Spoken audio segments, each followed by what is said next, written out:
Morning. In the morning. Yep. My name is Paul B. He's Buddy to God. Hey. There we are. How y'all doing? Okay. Good, Yeah. good. Hey. Let's get it rolling.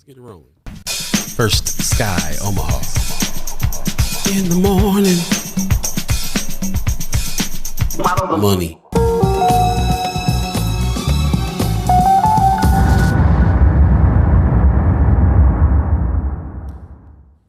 And there it is. We're back for another a fresh edition of First Sky Omaha in the morning. In the morning. I'm Paul B. He's Buddy to God.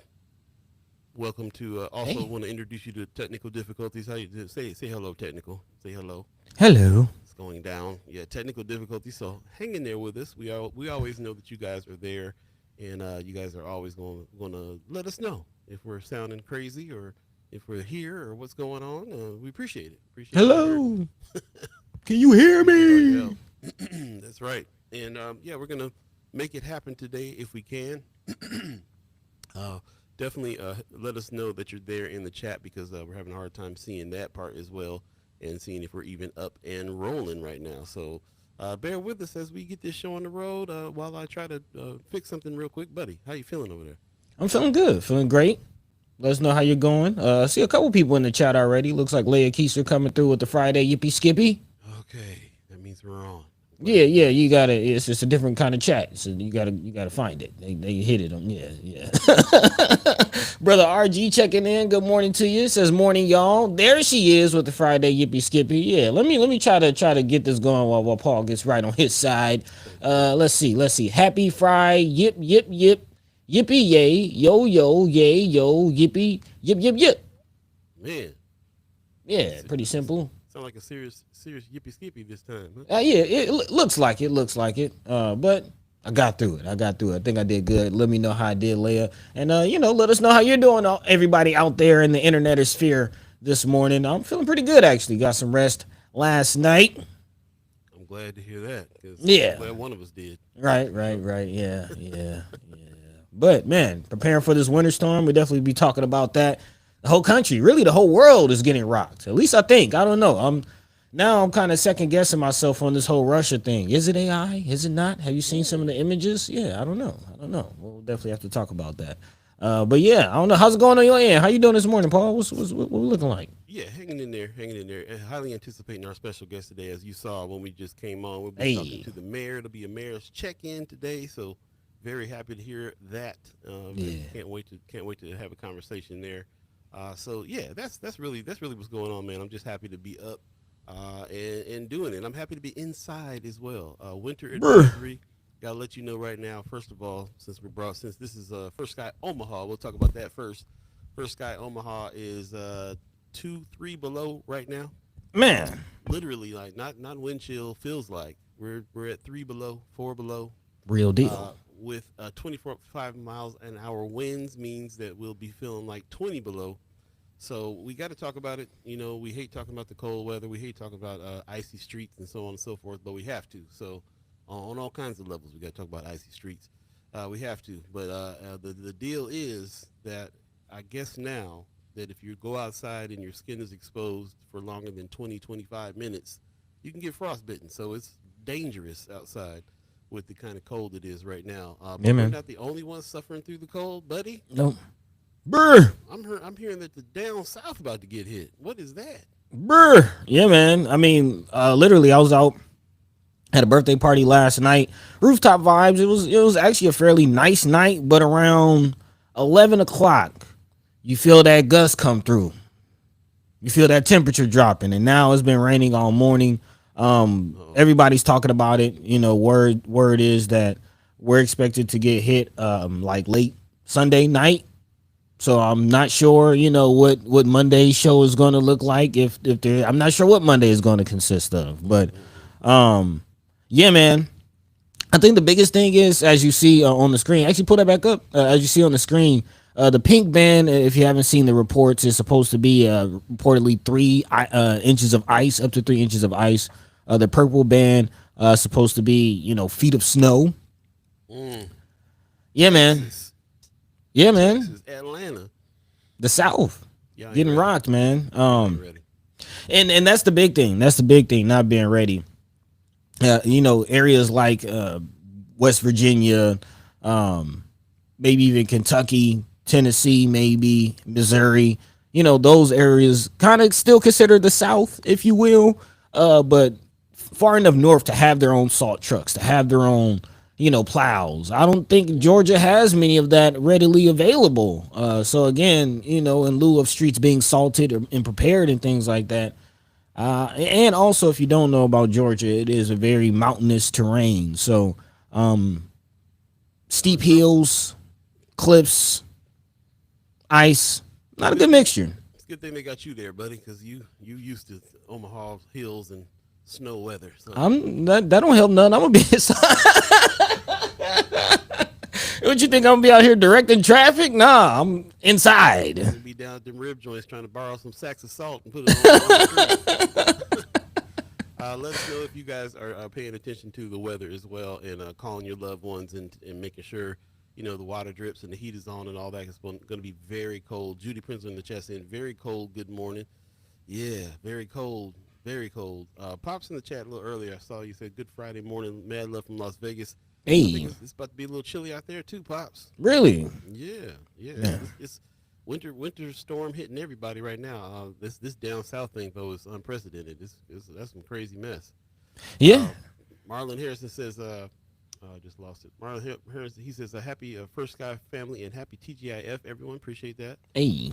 Sean McCarthy in the chat saying, good morning, First Sky Nation. Hope everyone is staying warm today. Wouldn't miss today. Man. Yeah, right on, man. Appreciate you. Your born day yesterday, too, man. Shout out to Hey. Sean McCarthy. Yeah, brother.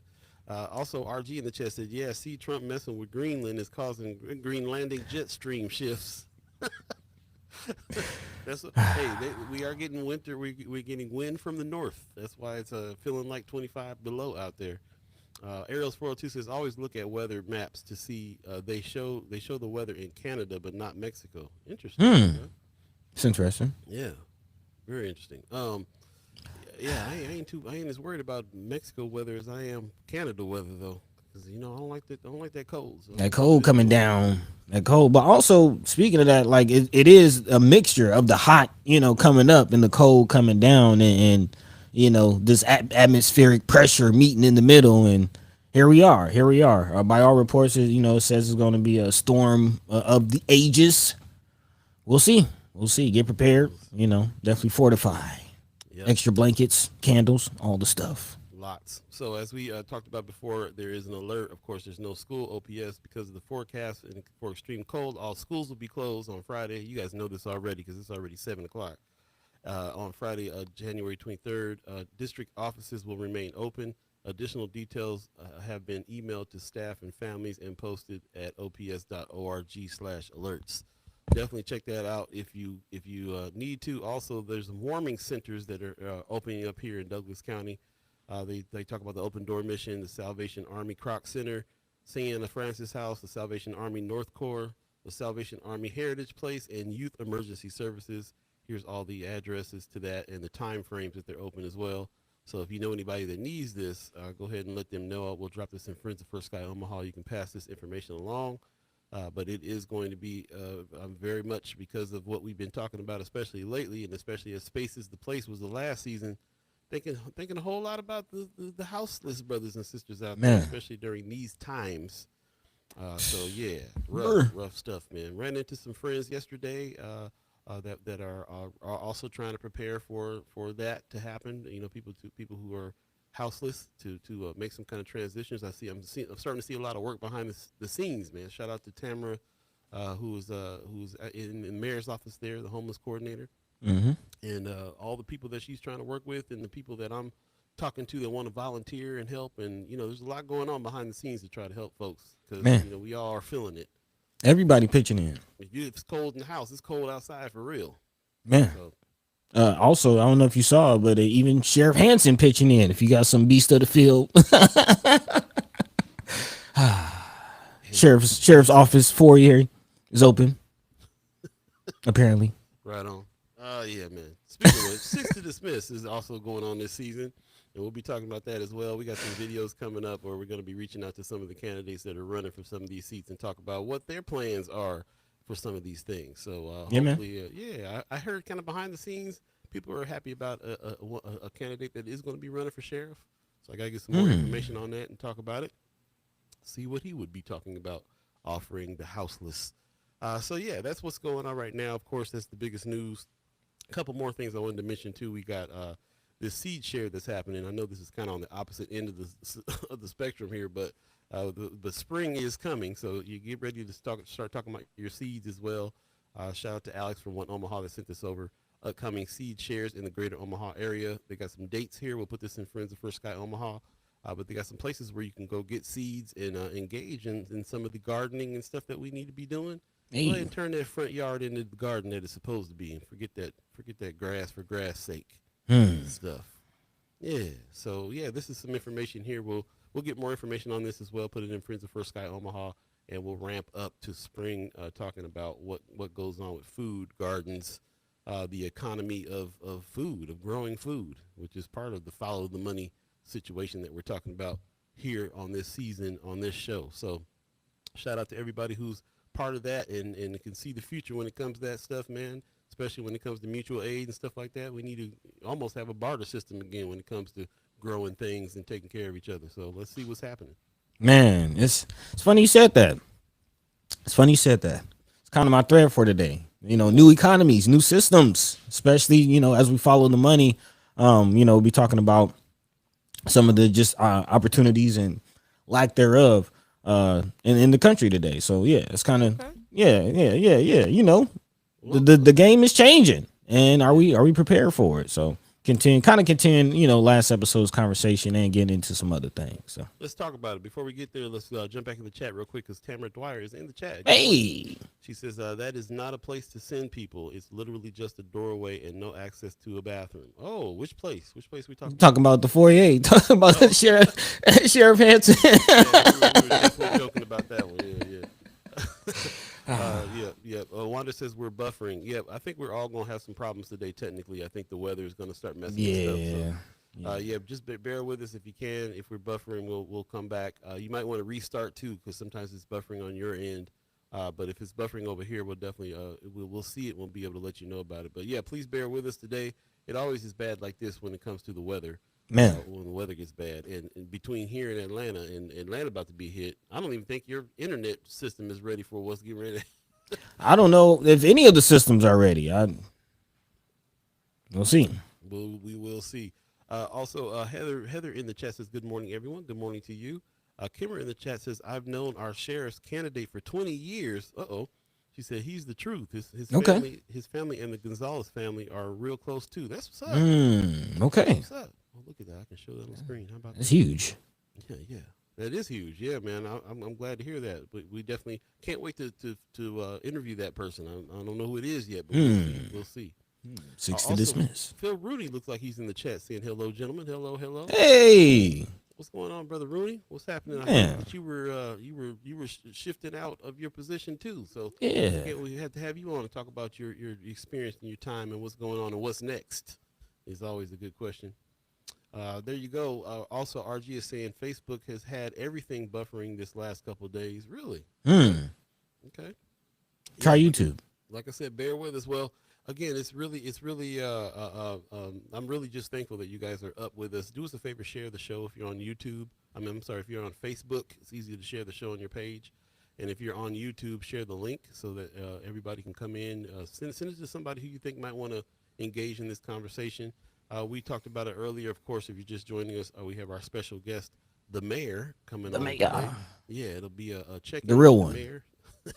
Yeah. No offense to Brother Sanchez, but yeah. Yeah, not First Sky Mayor, the Omaha's mayor, John Ewing Jr., mayor of Omaha, is going to come in and join us shortly. So get ready for him.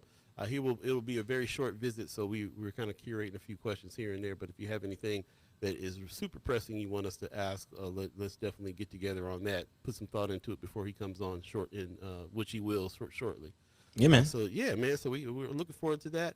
And we have some questions of our own because of the fact that we're in this follow the money season, and that position has a whole lot to do with what's going on with the city's finances. He's a money man himself, so we can't wait to talk to him about it. But what's on your mind as far as the finances of the city right now, buddy? Man, actually, it's in good old first sky fashion. It's all connected. It's all connected. So again, we'll definitely kind of talk a little bit more about this ice storm and prepare for that. But also, speaking of ice, general ice strike in Minneapolis is something that's very interesting and kind of opens the door for where I want to go with today's conversation. As far as continuing last episode's conversation, we ended talking about generational wealth and building things like holding companies, trust funds, things like that, and continuing in the form of looking at some of the jobs. What does the job market really look like in today's age, especially with technology going on, and also some of the traditional avenues closing up. Of course, we haven't really talked about the Tyson plant, but other plants closing around the nation. And what does that mean for those jobs? Also, mega corporations like Oracle struggling to find workers. What does that really mean? What does the employment market really look like? And then also talking about the flip side, the entrepreneur side of it, the creator e-commerce side of the economy, and why a lot of people are calling this age possibly one of the greatest wealth shifts in American history. So again, following the money today. Of course, we'll be talking about some Omaha things. Definitely want to get into with the mayor, his new small business initiative that's coming out of the city of Omaha's mayor's office. We'll definitely be talking about that. Also, as I mentioned earlier, the Tyson plant closing, making national news. If you haven't heard, actually, it's been reported that Tyson officially closes doors after months of the closing being reported.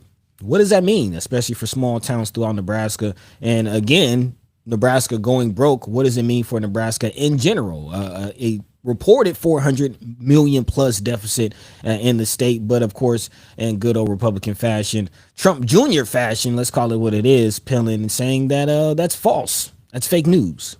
We'll talk about that and more throughout today's show. Of course, Mayor Ewing coming through. Have your comments ready. Have your questions prepared. And, of course, be ready to let your mind be free. Let your voice be heard. In the meantime, between time, Paul B. Yo, yo. What's the word? Man, I think I'm going to get to a break before I do, though. I see Miss Cheryl Weston is in the chat. Good morning to you. Appreciate you coming through. She says, I asked Douglas County Sheriff, how was the homeless or without homes supposed to get to 156th and Maple? No response. Maybe they got cars. Who knows? You know.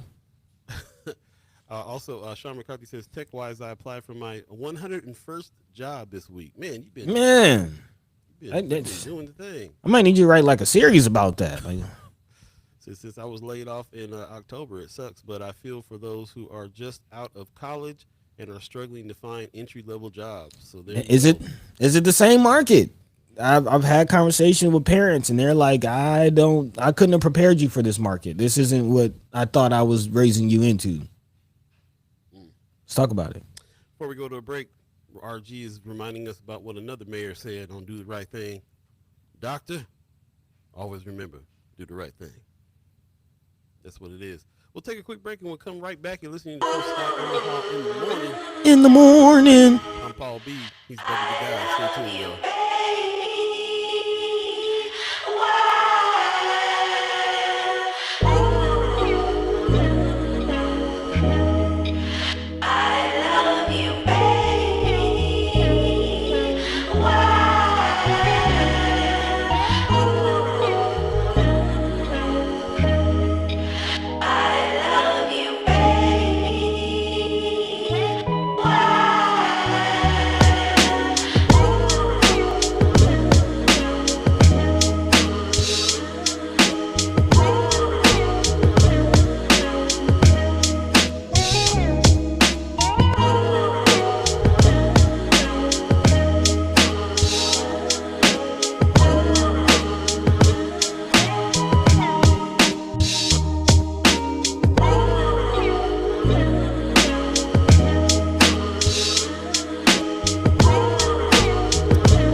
No. Omaha in the morning. In the morning.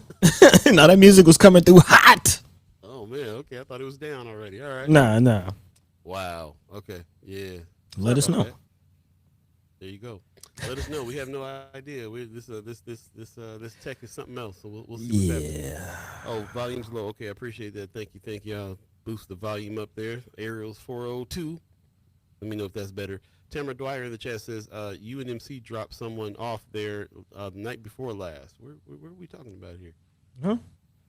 Where did they drop? I'm sorry. I'm trying to figure out where all my chats are here on this on today. Yeah, let us know where you're talking about there. I missed that one. Also, Mark Manor in the chat saying, good morning. Just warmed up the car. Says, records do not sell themselves. Man. Hey, I feel that.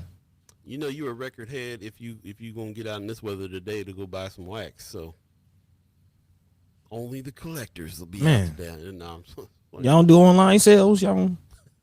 you said records don't sell themselves. That's what's up, man. Hey. Sorry about that, you guys. Yeah, we're trying to navigate this. Thanks for letting us know. Still a little low.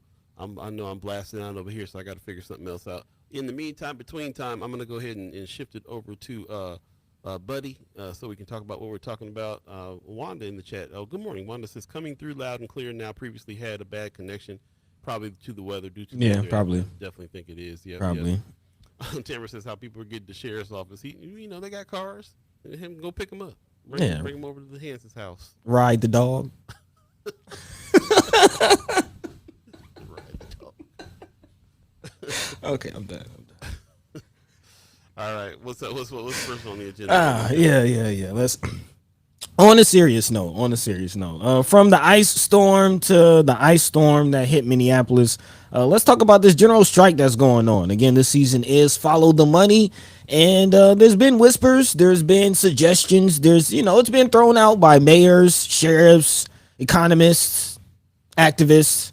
People have talked about a possible general strike, but yet here we are. Minneapolis did it. As reported by the Minnesota Reformer, which kind of honestly looks like a Minnesota version of the Nebraska Examiner. I'll just say that. Friday's Ice Out of Minnesota Day is a general strike. And here's what that means. Again, today is deemed Ice Out of Minnesota Day of Truth and Freedom, which is a general strike supported by Minnesota's unions, progressive faith leaders, Democratic lawmakers, and community activists. The Ice Out Day proponents are encouraging all Minnesotans to stay home from work, school, and refrain from shopping. Suspensions of normal orders of business to protest the presence of federal immigration agents in Minnesota. A general strike, of course, is a work stoppage across multiple industries. The overall goal is to pause economic activity to compel change. General strikes are uncommon in modern America, of course, but were once a staple of protest politics and are still frequently employed in Europe. If you haven't seen, particularly in France, the farmers of France have been very vocal in what their government has been doing, and I'll just leave it there. Citing the killing of Renee Good by federal agent Jonathan Ross, the Ice Out Day organizers say the general strike is intended to be a day of nonviolent reflection. And again, invoking, the memory of brother Dr. Martin Luther King Jr. With the nonviolent resistance and what that might mean. Again, we can get into what you feel, how that tactic plays out in this day and age. But to finish up, one of the website for the state says it is time to suspend the normal order of business to demand immediate cessation of ICE actions in Minnesota, accountability for federal agents who have caused loss of life and abuse to Minnesota residents, and call for Congress to immediately intervene. Demonstrators will march and rally in downtown Minneapolis Friday, today, starting at 2 p.m. So in this season of Follow the Money, again, we're talking about economic resistance, economic power, how to bolster our own economic futures, while also be mindful of what this country's economic future is. We haven't really talked much about the decline of the dollar, which is, going to have to be addressed at some point this season. But the idea of a general strike, as far as the working class flexing whatever power they may have. Is that a good idea? Is that something that you can see replicated other places? Paul, chat, what say you? Yeah, yeah. What say you? Let us know.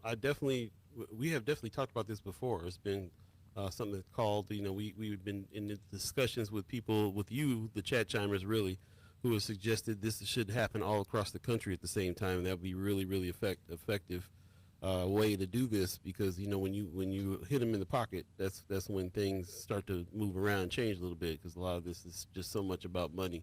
It's crazy. So whenever I see something like a general strike happening over a day, I don't get a whole lot of confidence about what it's going to do for one day. It'll show something, but maybe it's just the start. Maybe it's something to get it started. A general strike that would last more, enough time to really make a difference. I mean, when black folks started boycotting Target, it went on for some months, and then that really hurt their bottom line for the year. So, Yeah. I mean, have they recovered yet?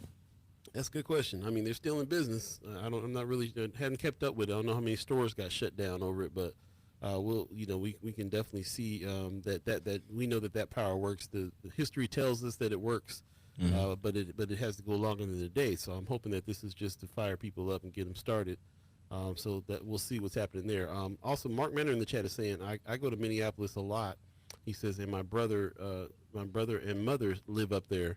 Still, he says, I follow a lot of Minneapolis business on social media, and those businesses actually closed down. Museums, Paisley Park, Electric Fetus. Man, Don't be closing down the main record stores in Prince's Place over this. But I understand, that's kind of what it is. I have heard that a lot too. That's another thing. Some businesses have already shut down just because they had to.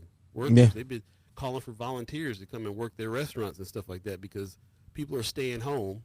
I heard some video over the past couple of days of that too, of people just like chilling stories of people staying home, not going out. There was a big story about a young lady who needed some medical supplies, and they demonstrated the network of people they had to go through to get to somebody who would actually go get it and bring it to her, because she was too afraid to go outside, because her and her family are Hispanic. So yeah. there's a lot going on here anyway, and so this general strike to me is kind of, it's inevitable a little bit. What's next as far as any action is concerned? I don't know. What say you? I'd love to hear from you in the chat. Let us know what's going on there for sure. Also, I see some people in the chat. Katie Rain says, "Good morning. Save the Hey, dogs. Save the dogs. can I pet that dog? Can I pet that dog?" What's going on, brother Z? Says, "Good morning, Z in the house. Hey, hey." Peace, peace. Kimmer says Paul Philbin is headed to Minneapolis next week to help organize up there. Hey, what's Man, going on nice. here? Hear about that, Paul? Hey, Anthony Rogers Wright in the chat saying, requires some serious organizing abilities for a long-term strike. Those skills are not presently in Omaha or most of the nation right now. That's kind of what I'm feeling like. I mean, like a large-scale strike that would last for as long as it needs to last to be effective.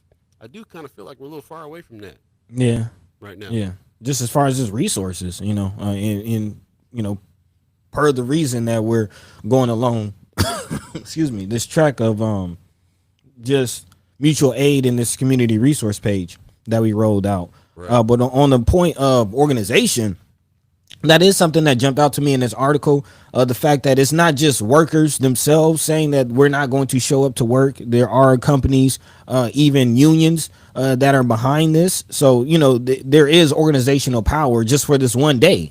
So, to talk about a sustained movement. Again, remember the Montgomery bus boycott went on for a year plus.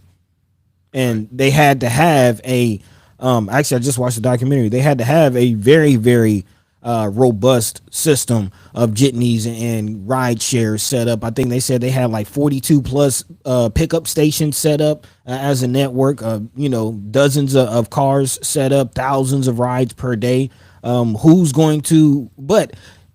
that's the interesting thing in that, and just in that, because I will say in this very moment, I'm also realizing that simultaneously, we are also creating new systems and creating new economies and creating possible new jobs.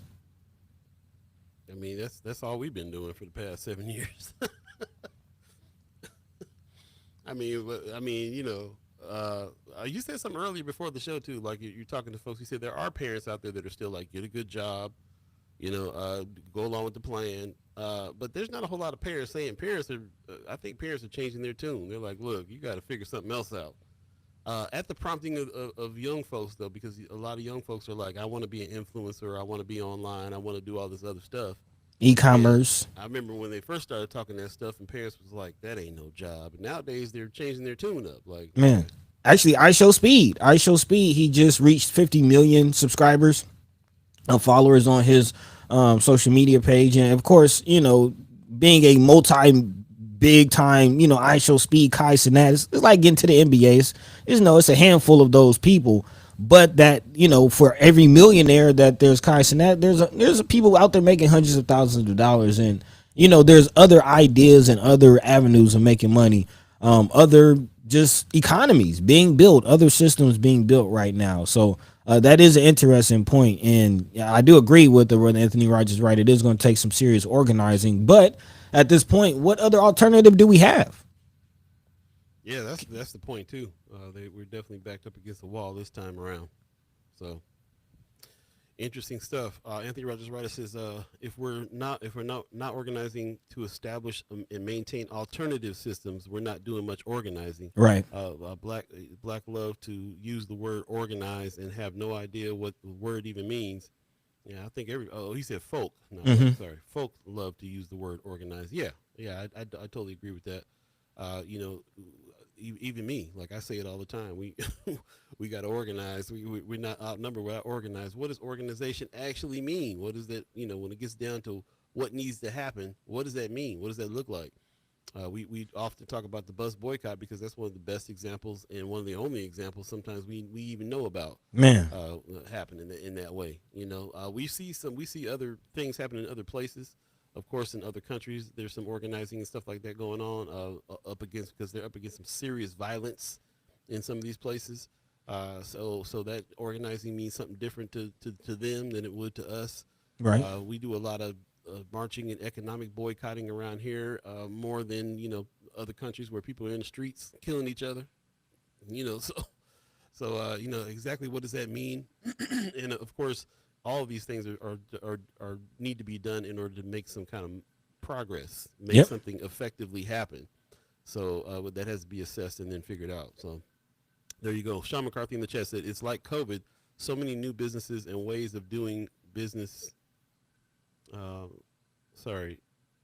areas from COVID born from necessity.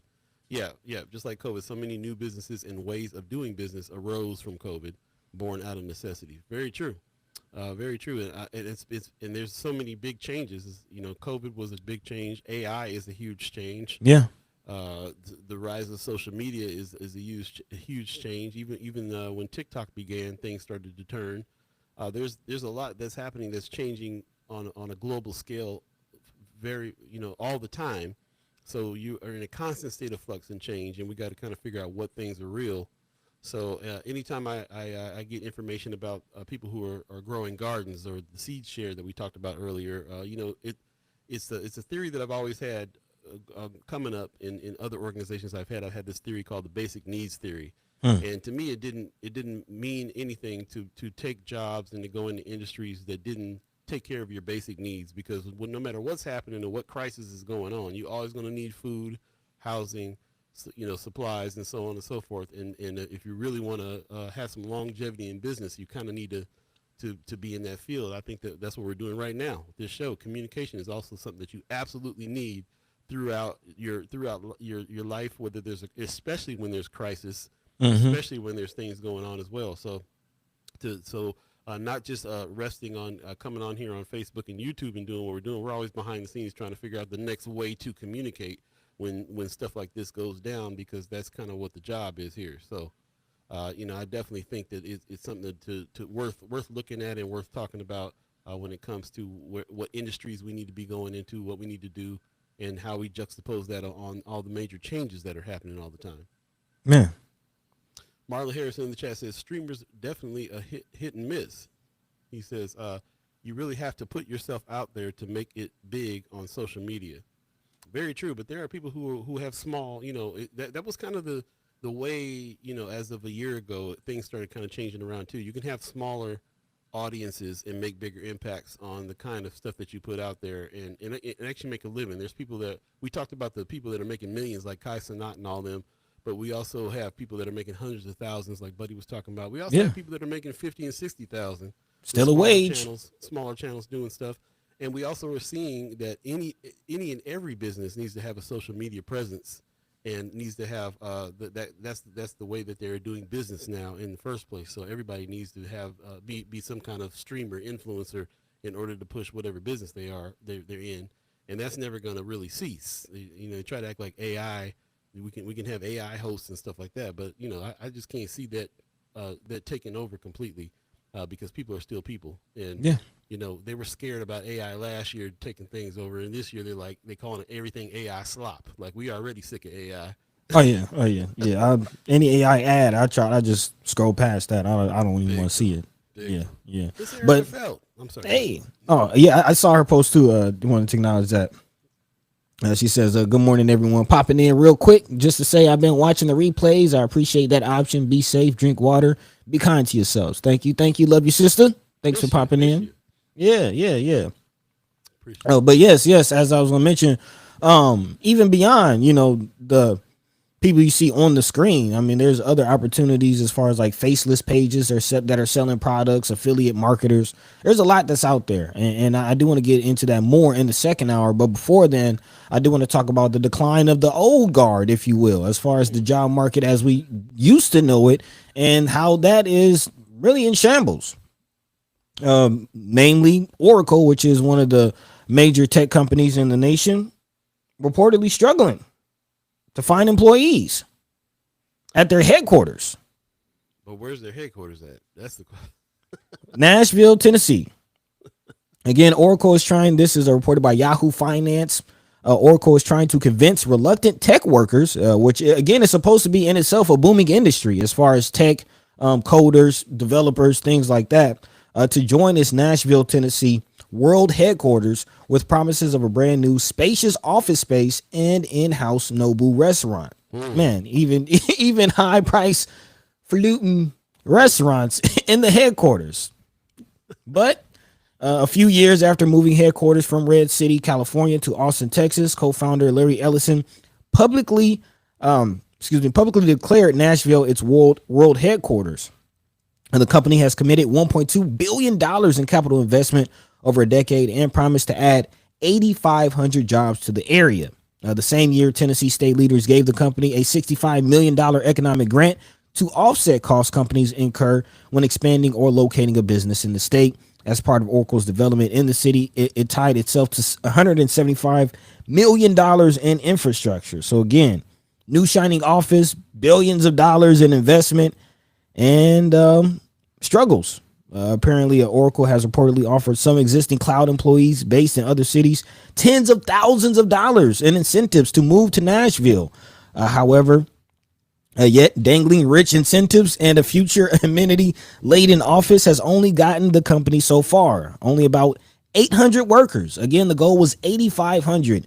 Of that, only 800 workers are assigned to offices in Nashville, Bloomberg reported, compared to more than 5,000 in Kansas City, Missouri, the base for health records company Cerner, which the company acquired in 2021. So, and that's just one company in this article. There's also reports on the real estate side that many of the skyscrapers in New York City, a lot of the businesses that are paying rent for those offices are struggling to keep that open because there's not a lot of people moving into these skyscrapers and not a lot of businesses buying office space in these skyscrapers because their workforce is so small. So again, I pose the question, what's really going on with the job market?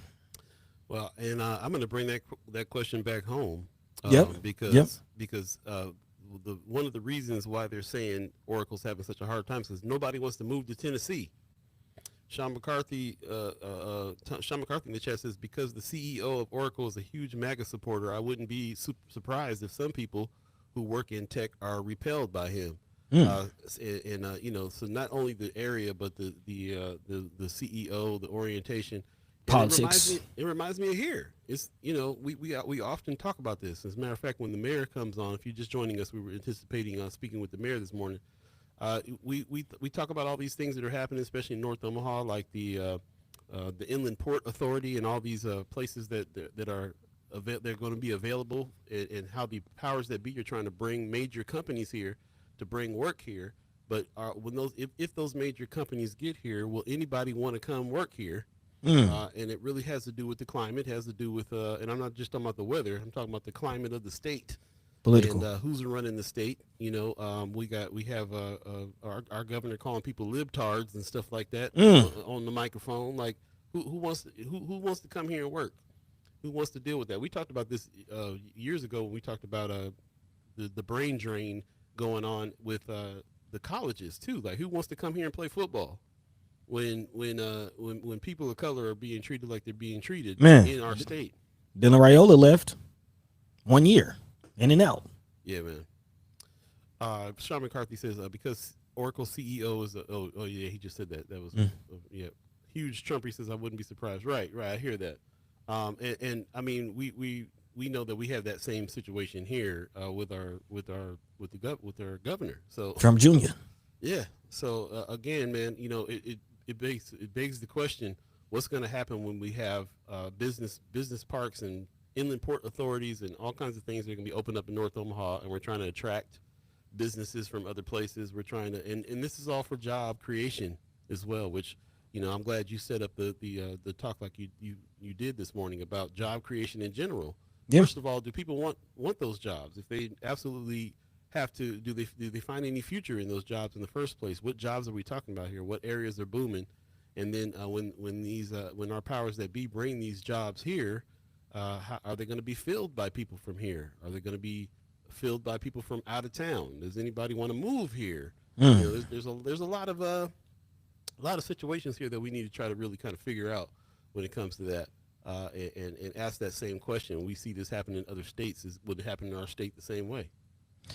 And it's interesting, this dichotomy in this country, because I mentioned it before. We gotta really, it's almost like splitting hairs, but you have to look at it as far as the separation between racism and classism, and how those two struggles kind of intertwine. Because we're seeing the class struggle take a front center stage, but at the same time, there's this race aspect of it, as far as 800 or so plus thousand brothers and sisters, African Americans in this country, so-called black folk, losing their jobs, and the decline of all these DEI initiatives. Again, not helping at all this job market situation.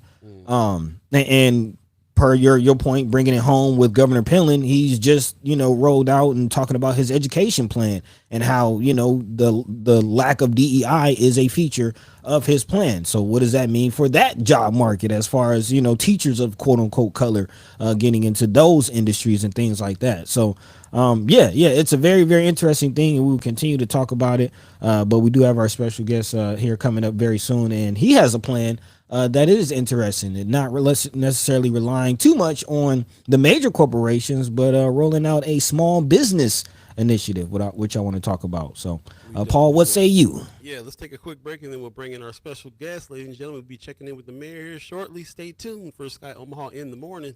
In the morning. My name is Paul B. He's Buddy to God. Hey. Be right back, y'all. Yeah, go for it. You can do it. You can do it. You can do it. I guess not. Okay, no break. We're just going to go right on to our guest. Technical difficulties today. Bear with us. We apologize for that. Once again, ladies and gentlemen, we've been anticipating this for a while. Brother Mayor John Ewing is in the house. Let's see if we got him. There he is. Good morning. How are you? We're good now, man. I was worried that we weren't going to get you on this morning. So Yeah, I was in the, I guess, in the just waiting room, waiting to get on. Perfect. Okay, sounds well, good. Thank you. Yeah, we really Absolutely. appreciate you. Absolutely. Very much appreciate you joining us this morning. So first and foremost, this is we're at the beginning of the season. Our season is called Follow the Money, And Sure. we were talking earlier about trying to have you on. You're a money guy yourself. You got a lot of plans and initiatives going on here in the city. And when I spoke to your assistant, she said, we really love this idea of putting Omaha on the map, making Omaha Absolutely. the best city in the country, as you like to say. And I was just telling her that was kind of me and Buddy's reason for doing what we're doing too. We Mm-hmm. wanted to make sure that we bigged up Omaha in this way, and made sure that everybody knew what a great place this was. So we appreciate that Absolutely. alignment with you. Thank So you. And thank you both for the work that you do. I think it's really important that it's not just one voice, but that it's all of us telling people what a great city Omaha is and then how we can continue to build on the progress that we're making. Yes, yes. And I just find it interesting that Omaha just seems to be a microcosm of the nation at large. To make up some of the issues and some of the challenges that we face. So I do appreciate some of the ideas that you're coming out with, and I do know that you're short on time, so they wanted to jump right into what I mentioned right before you Absolutely. jumped off or jumped on, as far as follow the money, the economic plans that you have. Recent reports are saying that the city of Omaha, your office, is rolling out the small business initiative, and again, we're talking about some of the class struggles and how some major corporations could come in and sort of stump out small businesses. So to get the support from the city is huge. So can you kind of speak to what that plan is and Sure. why that is important for you to roll out? Well, it's critically important for us to roll this out. One of the things I know is that small business is the economic engine for this country as a whole. Right. It's also the economic engine for Omaha, Nebraska.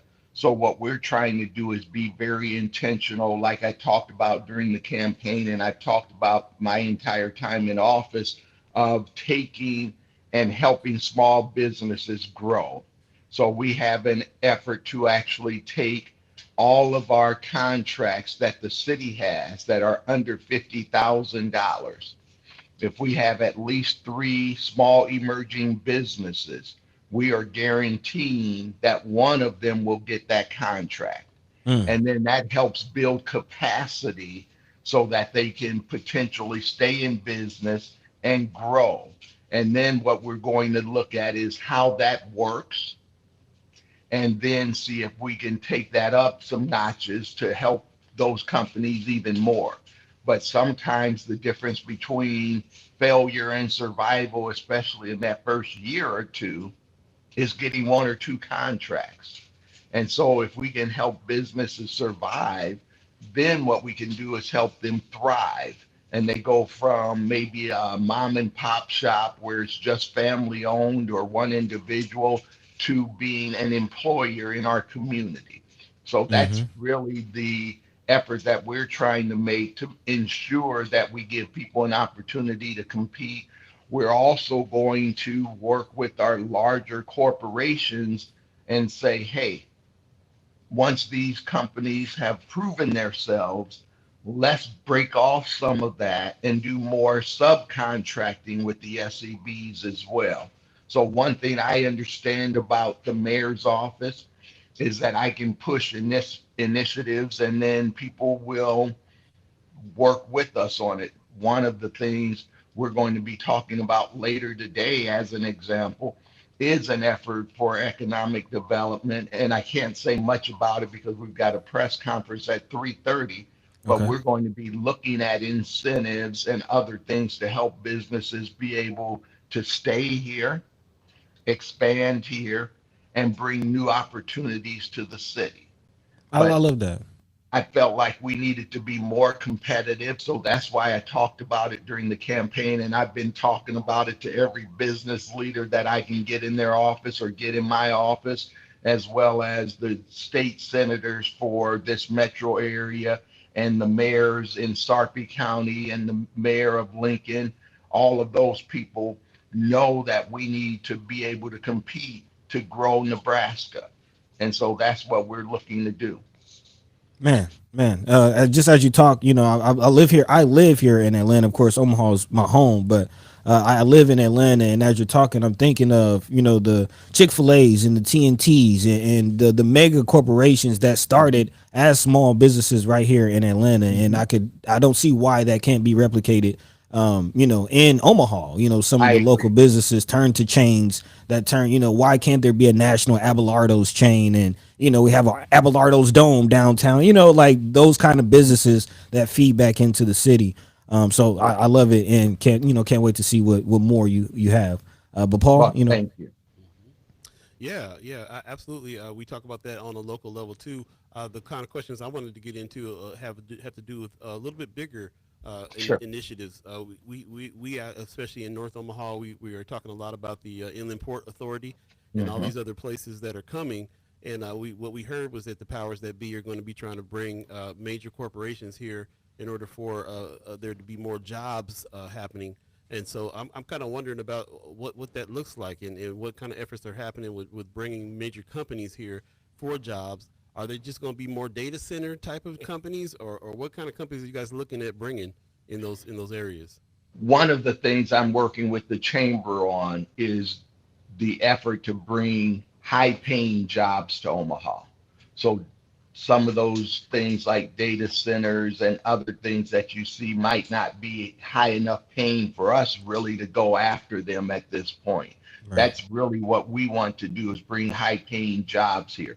Now we're going to work with the Inland Port Authority. They're in the process of getting the site selected that they're going to purchase. And once they do that, we're going to be very intentional with pairing these economic incentives that we're going to get passed with the sites that they have.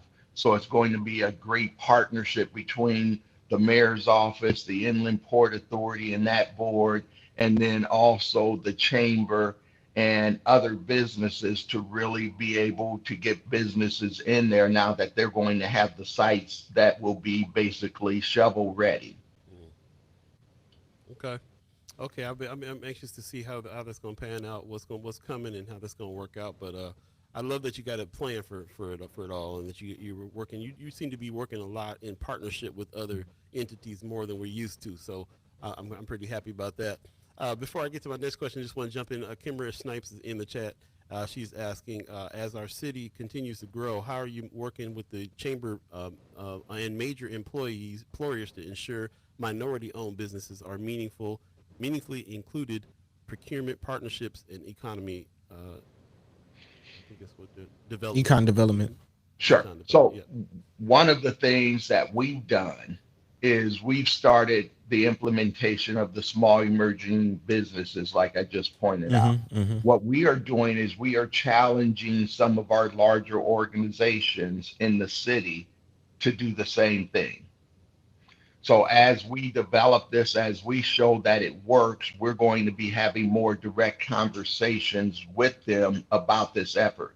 So we've already reached out to the Omaha Public School District. We've reached out to MUD, OPPD, Union Pacific, and some of the other large companies to say, hey, match us, meet us here Yeah. so that we can grow this city. So we're going to be much more intentional about sitting down once we are able to get it rolling and saying, hey, this is a way to grow our city. This is a way to help this community be better, be a partner with us. Okay. Sounds good. Speaking of growing the city, I've been waiting on this. I have to ask you. We got to talk about it. Sure.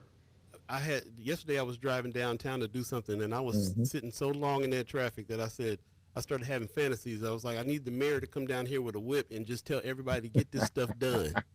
What's the timeline on this construction out here, man? We got to get around Sure. here. So let me explain to you all where we're at. The first thing I have to tell you is that old MUD has an old infrastructure.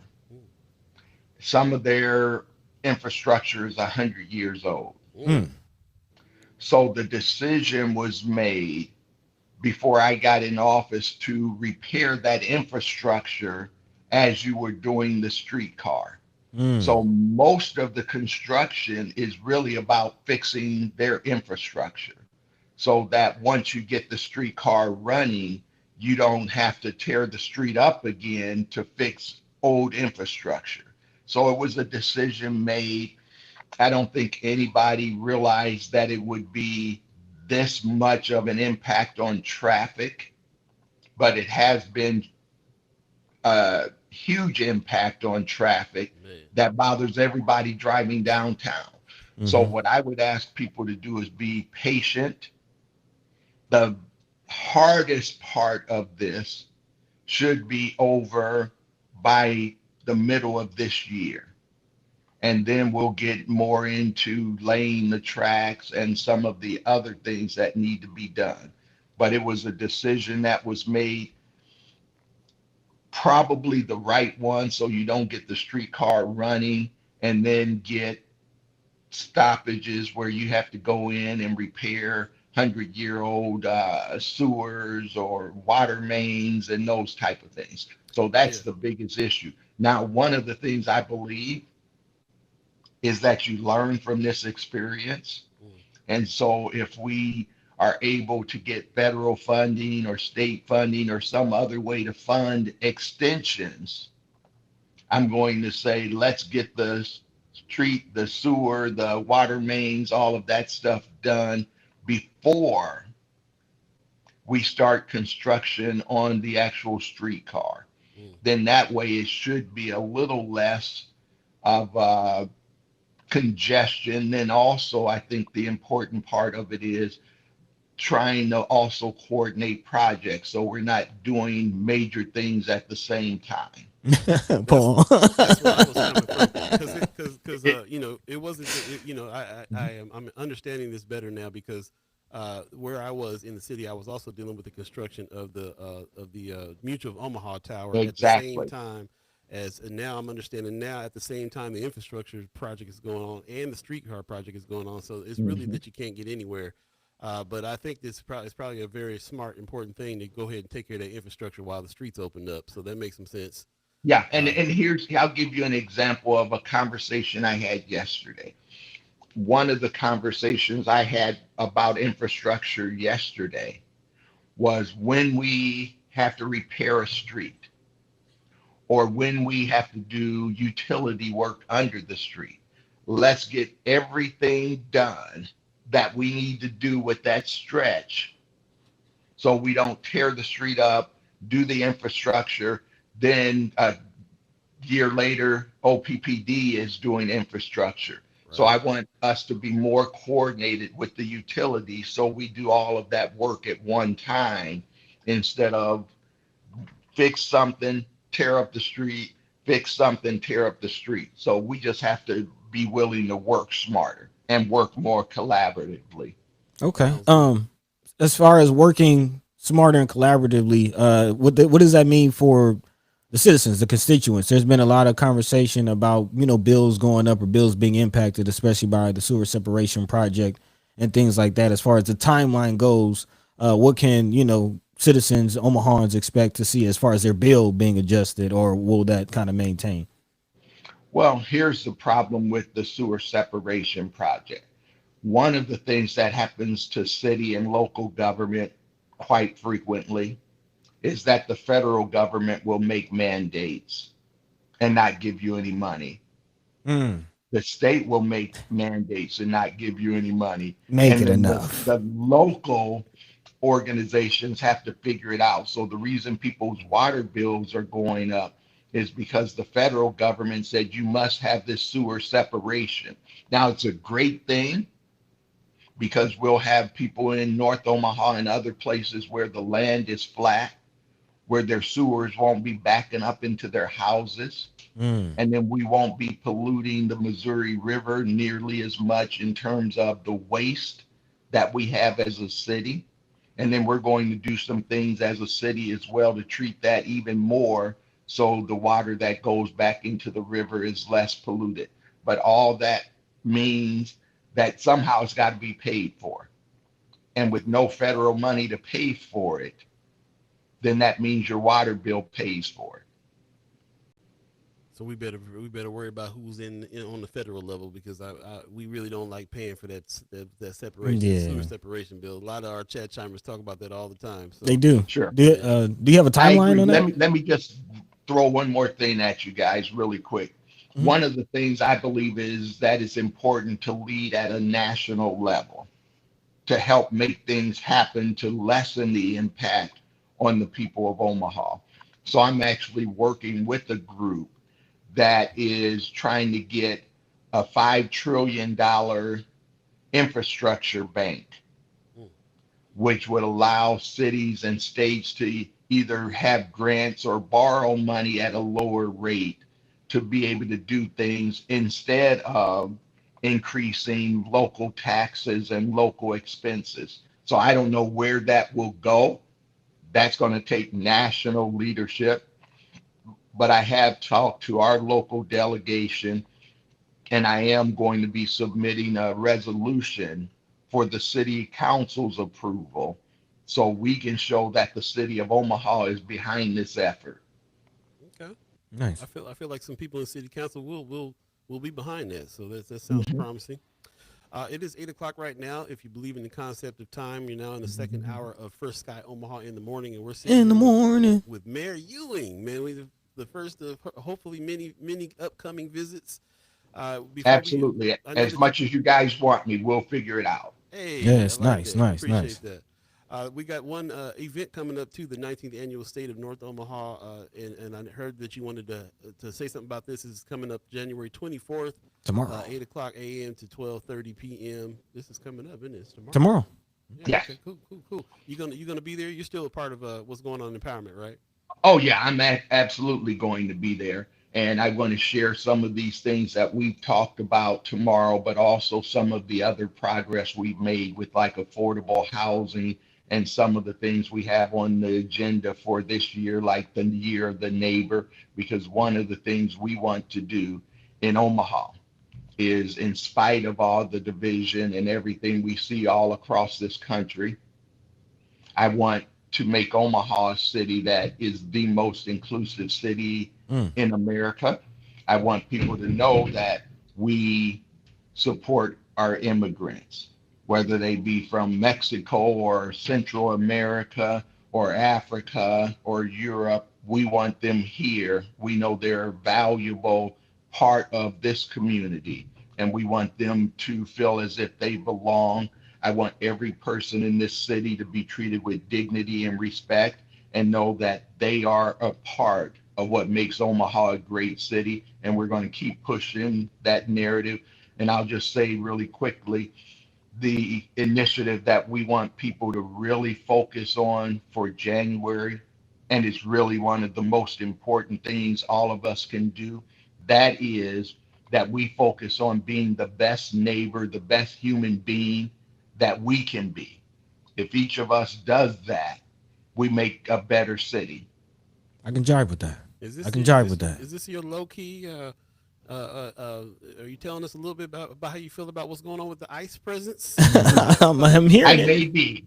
Okay, okay. We'll talk about when they come back. I know that we only had 15 minutes with you. We want to let you go.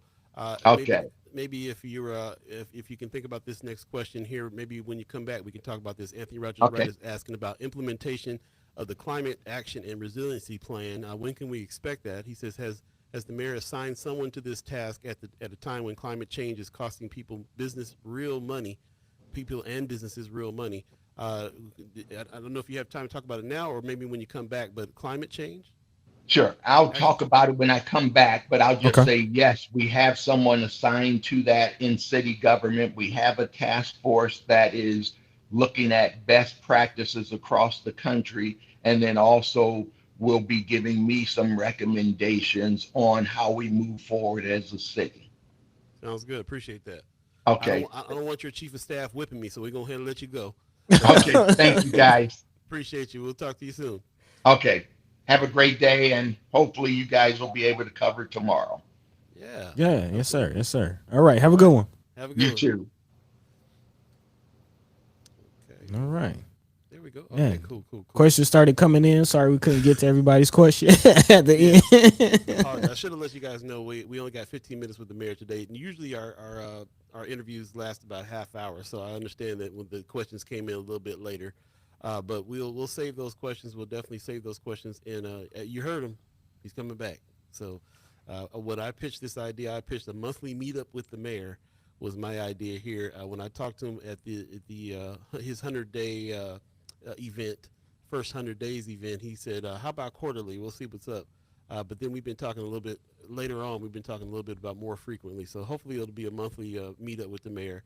And then of course that's just for the show. We'll be talking to him in other areas as well. We have more videos coming for Lanes of Change and a lot of other things too. So we'll take the questions with us, and anytime that we have a chance to talk to the mayor, we can definitely ask him about those questions. And if you don't hear any answers back from that, save them for the next time that he's here for sure.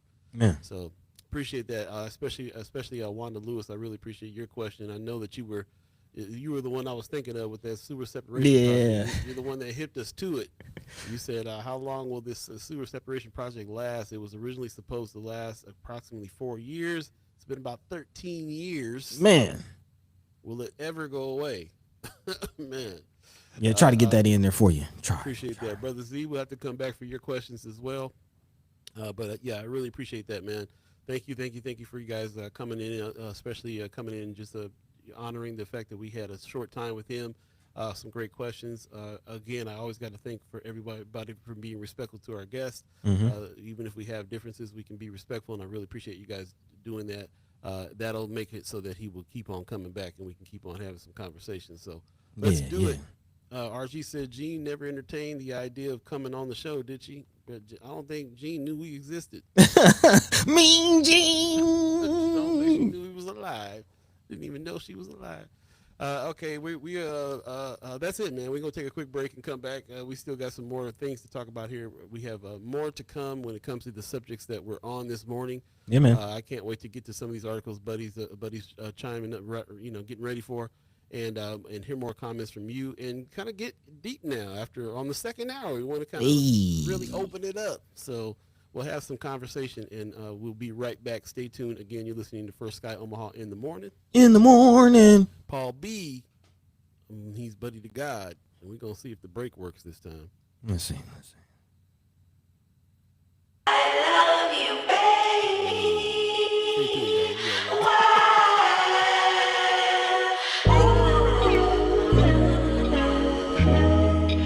I love you, baby.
Welcome back. Does the music just stop abruptly? Yeah, it just cut off. Just Yeah. See, I'm over here fading it out and everything like a No. DJ's supposed to, and that's why you don't hear me. Man, okay, it is what it is. But you know what? We're getting through it, and now that we've had our conversation with the mayor, I can breathe a little easier because yeah, we didn't mess that up. We didn't mess that up too bad. The tech acted right through that, so I appreciate that. So the weight is lifted, and also because we're in the second hour, which now we're assigning the second hour to be where all the real conversations and the off the cuff conversations come from. This is where we start really getting deep with each other And you know, this is where the buddy blasts will happen, and this is where the building of the ideas will happen, and all that good stuff. So we appreciate you guys sticking around for the second hour. If you missed any parts of that interview with the mayor, then please go back and check that out on YouTube later. And I really appreciate that very much. Let's see, Blackie Black says that was nice of him. Good job, first guy. Thank you. I appreciate Thank you. that.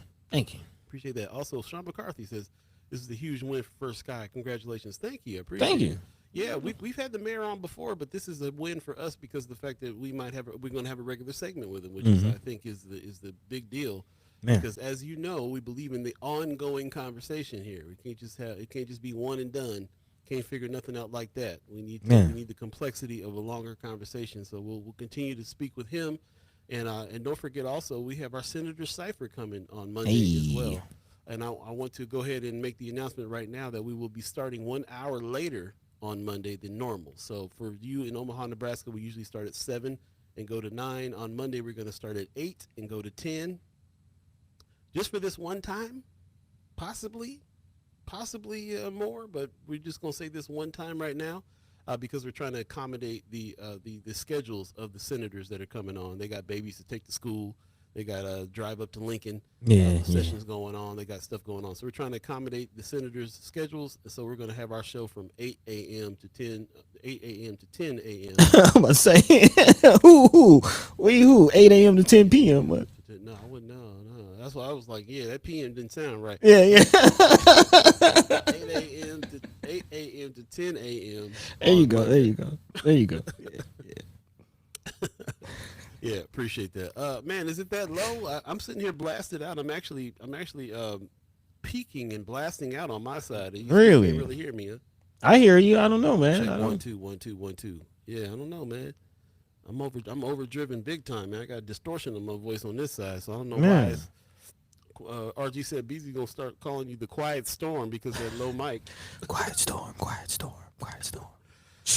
Yeah. I have no idea what the problem is here. We'll do the best we can. But thanks for letting us know, keeping us updated on it.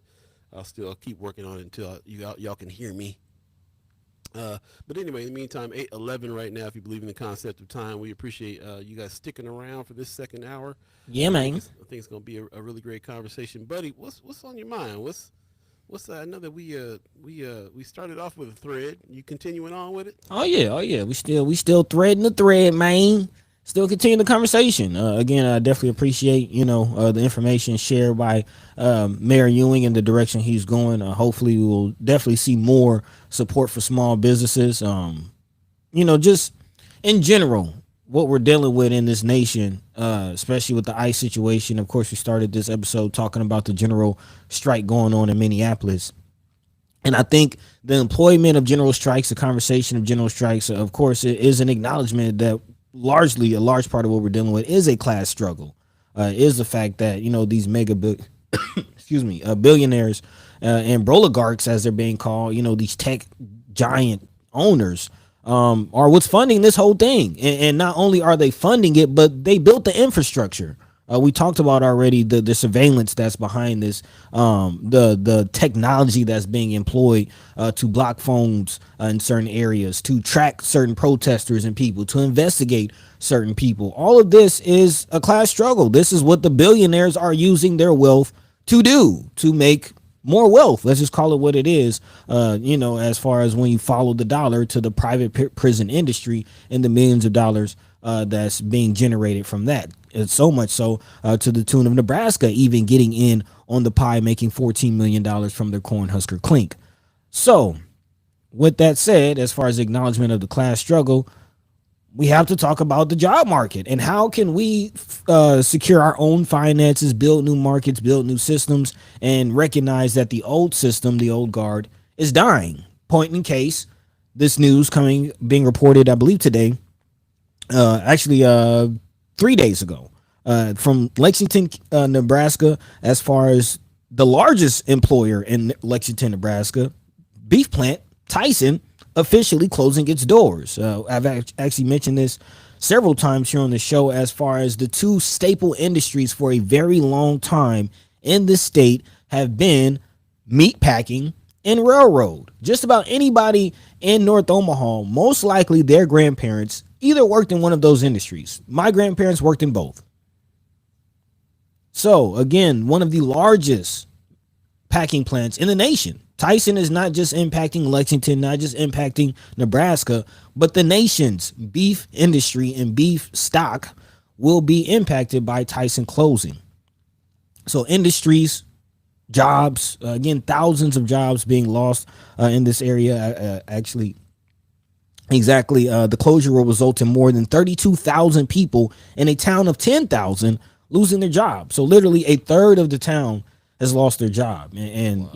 And to kind of paint the picture of what that can lead to, Detroit, when the automobile industry left, Chrysler, Ford, when they left that area, I don't know if you've been to Detroit, but it's bad. Yeah, it's Danny Brown. Man. So again, we will continue throughout this hour to talk about where I view this is going, and definitely feel free to chime into the chat. Let your minds be free, let your voices be heard. But for those of you who are in the job market, we're all adults. What say you? How's it looking like to you? Again, we do have some chat chimers that filling out their 100th job application, still struggling. I actually know a couple chat chimers that are with us today that have mentioned that they are unemployed right now, and I know they're not alone. So, Paul, what say you? Chat, what say you? Yeah, we can't talk about this without mentioning the administration has done so much damage to the job market, especially when it comes to women of color. 300,000 black women out of work, not being able to find work, and so it doesn't just affect one certain parts of the country. The whole country is being affected right now by this. Not to mention, I'm thinking about restaurants too, because you know, I don't know if when I go somewhere to go eat, I like to look in the kitchen and see who's cooking. And if I see the bros back there, if I see some fam back there, then I'm feeling pretty good about that. And when I say fam, I'm not just talking about I'm talking about my Mexican brothers. I'm talking about my Asian brothers. I'm talking about my brothers. You know, like when it comes to who really runs restaurants in the restaurant business, and who's the engine behind it. It's a lot of folks that make up what's happening, and when they have to hide out at home because they're afraid of what's happening outside, restaurants start to shut down. Places start to close up. It's a precarious business in the first place. The food industry is very precarious anyway. So for when I think about the brothers of the meat packing plant, I think about places like Tyson. I think all these places are really being run by these people that ICE and everybody else is trying to run off. Is trying to capture and put behind bars and throw out of the country. And I think about that is a huge deal from the packing houses all the way down to the restaurant. So I wonder about that. In the chat a little earlier, I saw, Michelle Moreno says, I did see the guy from the restaurant yesterday talking about La Voitier, the restaurant we were talking about that was doing the breakdown, doing the 10-course meal. She said, yesterday at my job that you guys were talking about Wednesday, I talked to him. He's a really cool guy. Yeah, Nice. he's a cool dude. In another black-owned business, a French restaurant, black-owned business. I would love to talk to him and wonder, like, how things have affected his business, what's going on with his workers, what's going on with people having enough money to be able to even go to restaurants and do those types of things. So, I'm really, this is really something that has caught my eye too, especially about the Tyson plant, because Tyson also shut down another plant in another state, in another part of the country. So they're shutting down many plants. And it really affected this town. They're even saying it might be illegal that they would shut down a plant that is a plant of employing a third of the town that way. Mm-hmm. And some leaders in that town are actually trying to do something about that, saying that it's illegal for them to do that. So it's gonna, we think that it's a small town, it's away from Omaha, Lincoln, whatever, but it's really gonna affect the whole state. Something like that affects the whole state on many different levels. Like you said, real estate, not just the food industry, but so many different levels. Is crazy. And then what can happen? Detroit, very good example. San Bernardino, where I was born and raised, another state that's gone bankrupt because of stuff like that happening. Man. So this stuff happens all the time. And in a state, when we are in a state where we're in a deficit, the state's going broke, Major companies and corporations like that shutting down whole towns ain't is absolutely not a good thing at all. Man. Sean McCarthy says, my heart goes out to everyone who's looking and grinding right now. He says, and would totally be up for reviewing anyone's resume or LinkedIn if they need. That's what's up, Hey. man. Build a community of people looking. That's what's up. I might Yeah, hit man. you up myself. Technically speaking, we are unemployed too. If you really want to get down to it, we're doing that thing that a lot of folks do when they get broke. They try to build their own thing, run their own thing, and that small business hustle ain't no joke either. No, it's not. It's It's actually not. two jobs plus. Right. RG says, man, look, like I said earlier, this time last year I was out of work, went 7 months before I got my current gig, and everything except my waistline was getting real lean. Real lean. Lean, bro. Be on a diet on purpose, on accident. Man. Anthony Rogers Rice says, when the Democrats and Bill Clinton commenced NAFTA and globalization, that was the beginning of the end for working class people in the U.S. As long as corporations can get cheap labor abroad, there's not going to be manufacturing jobs or blue collar jobs in so-called America. Yeah, man, that's been going on pretty much my whole lifetime, is farming things out that to other countries that way. Mama God says, I watched Tyson Lexington's show, and man said he made $31 an hour. Wife made 28. They're both lost their jobs. So significant pay. Not just not just minimum wage jobs, significant jobs. Which means you're right. How you pay the rent after that? How you pay utilities? How does the economy thrive at all? That town seems to be done. You can't get rid of a third of a town and it still thrive. Oh yeah. Lexington as a town is going to struggle. And to that point, you did mention about some legal action on this. I did want to kind of double back on that. According to this article, Senate Minority Leader Chuck Schumer asked last Friday to block the closure of the plant. According to the article, in a letter, Schumer claimed it violates the Packers and Stockyards Act, which prohibits manipulation or control of pricing in the industry.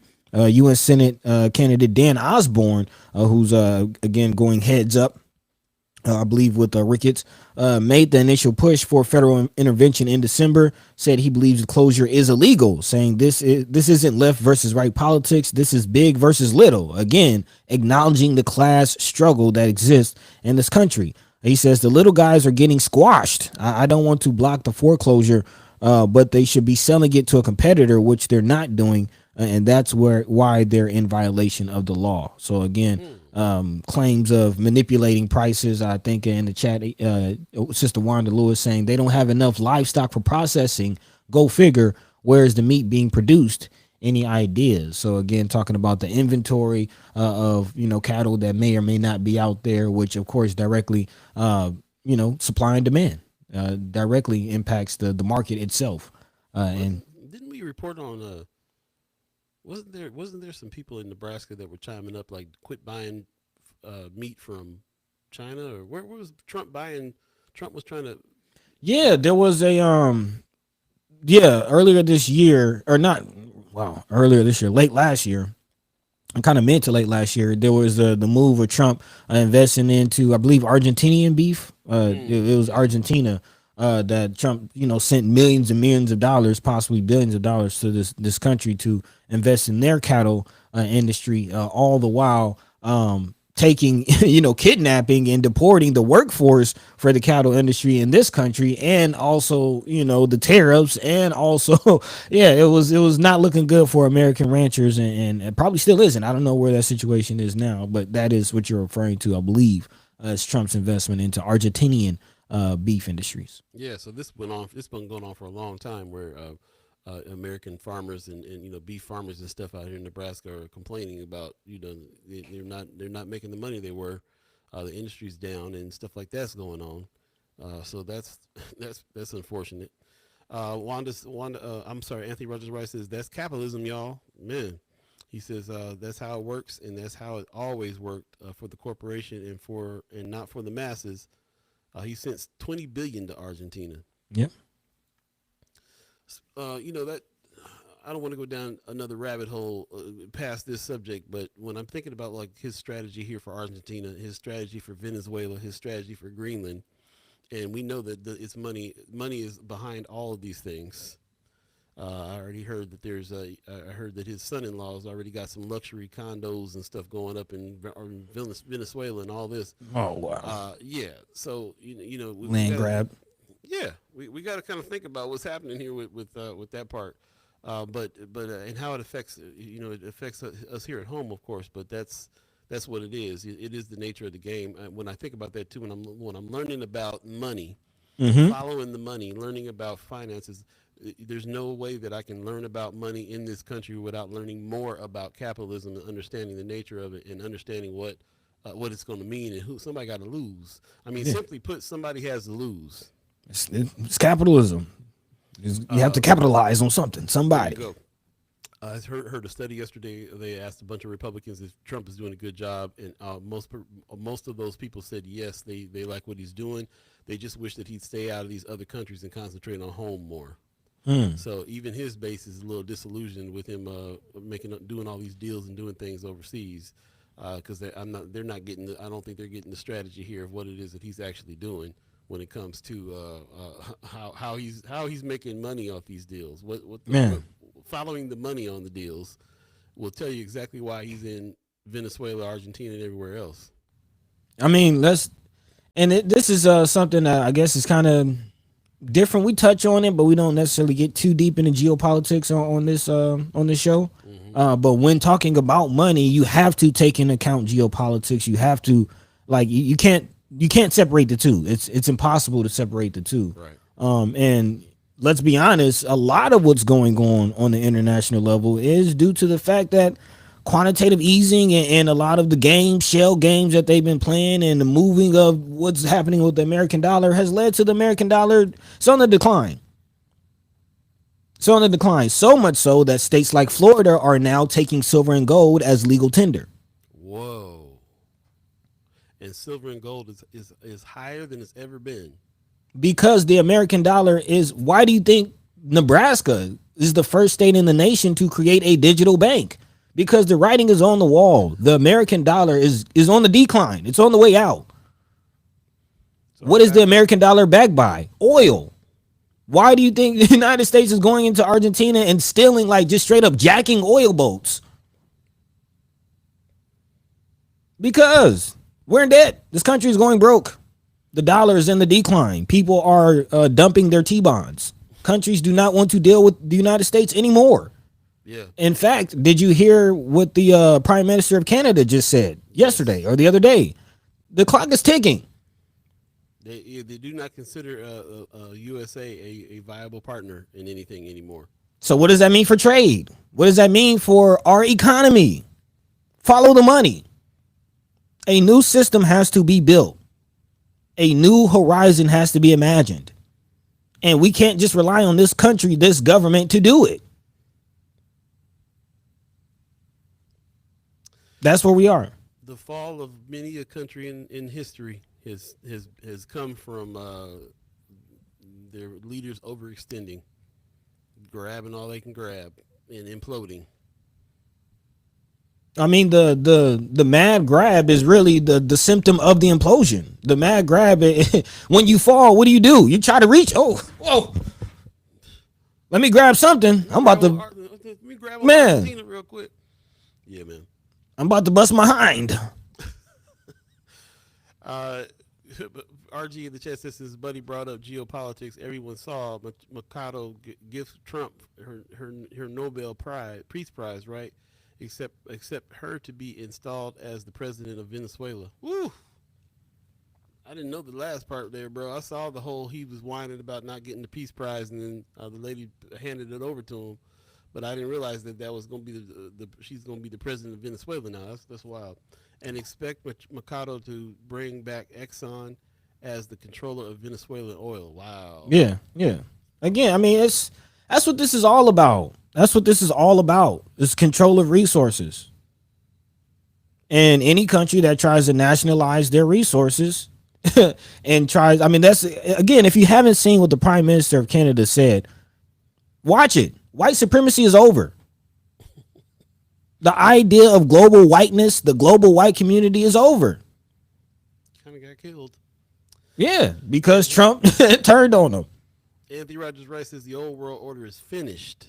The U.S. is in no longer the center of world, and many nations knew this from. Man, you guys is coming in hot. Slow down, slow down. Many nations know this from China to Africa to Europe. Good riddance and good damn America, goddamn America. Also, he says Mercado will never be the president of Venezuela. The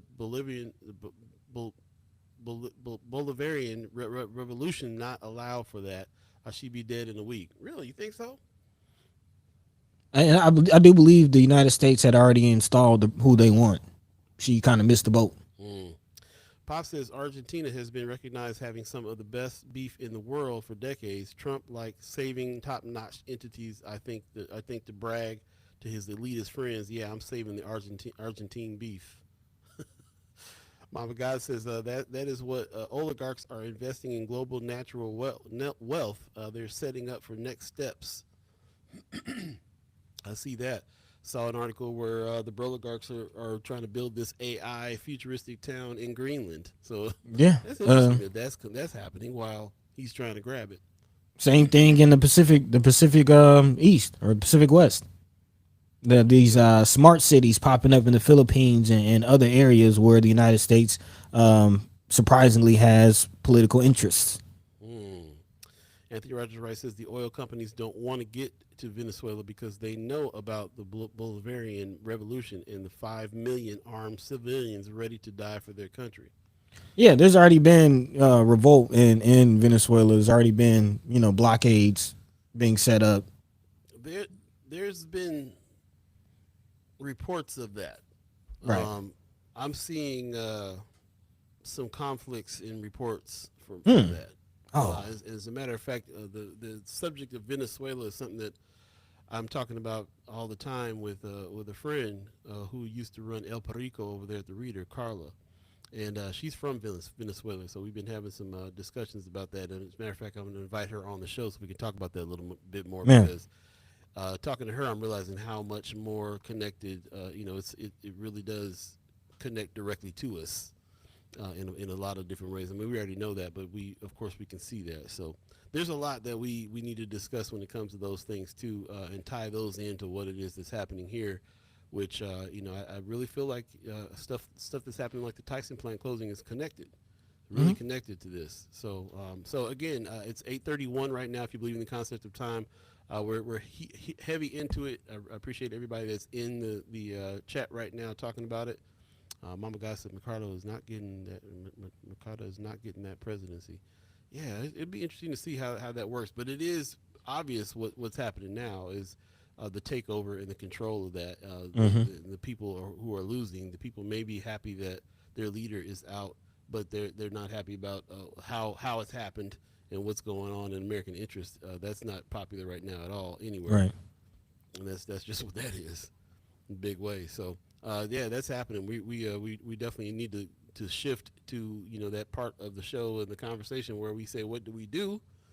What's next? How do we combat this? I think hopefully we all have kind of a good idea of the order of things being so messed up now. Nobody can deny it anymore. It's just all the way messed up. There's nothing to be done with this particular system. A new system has to be built, like you're saying. That just has to happen.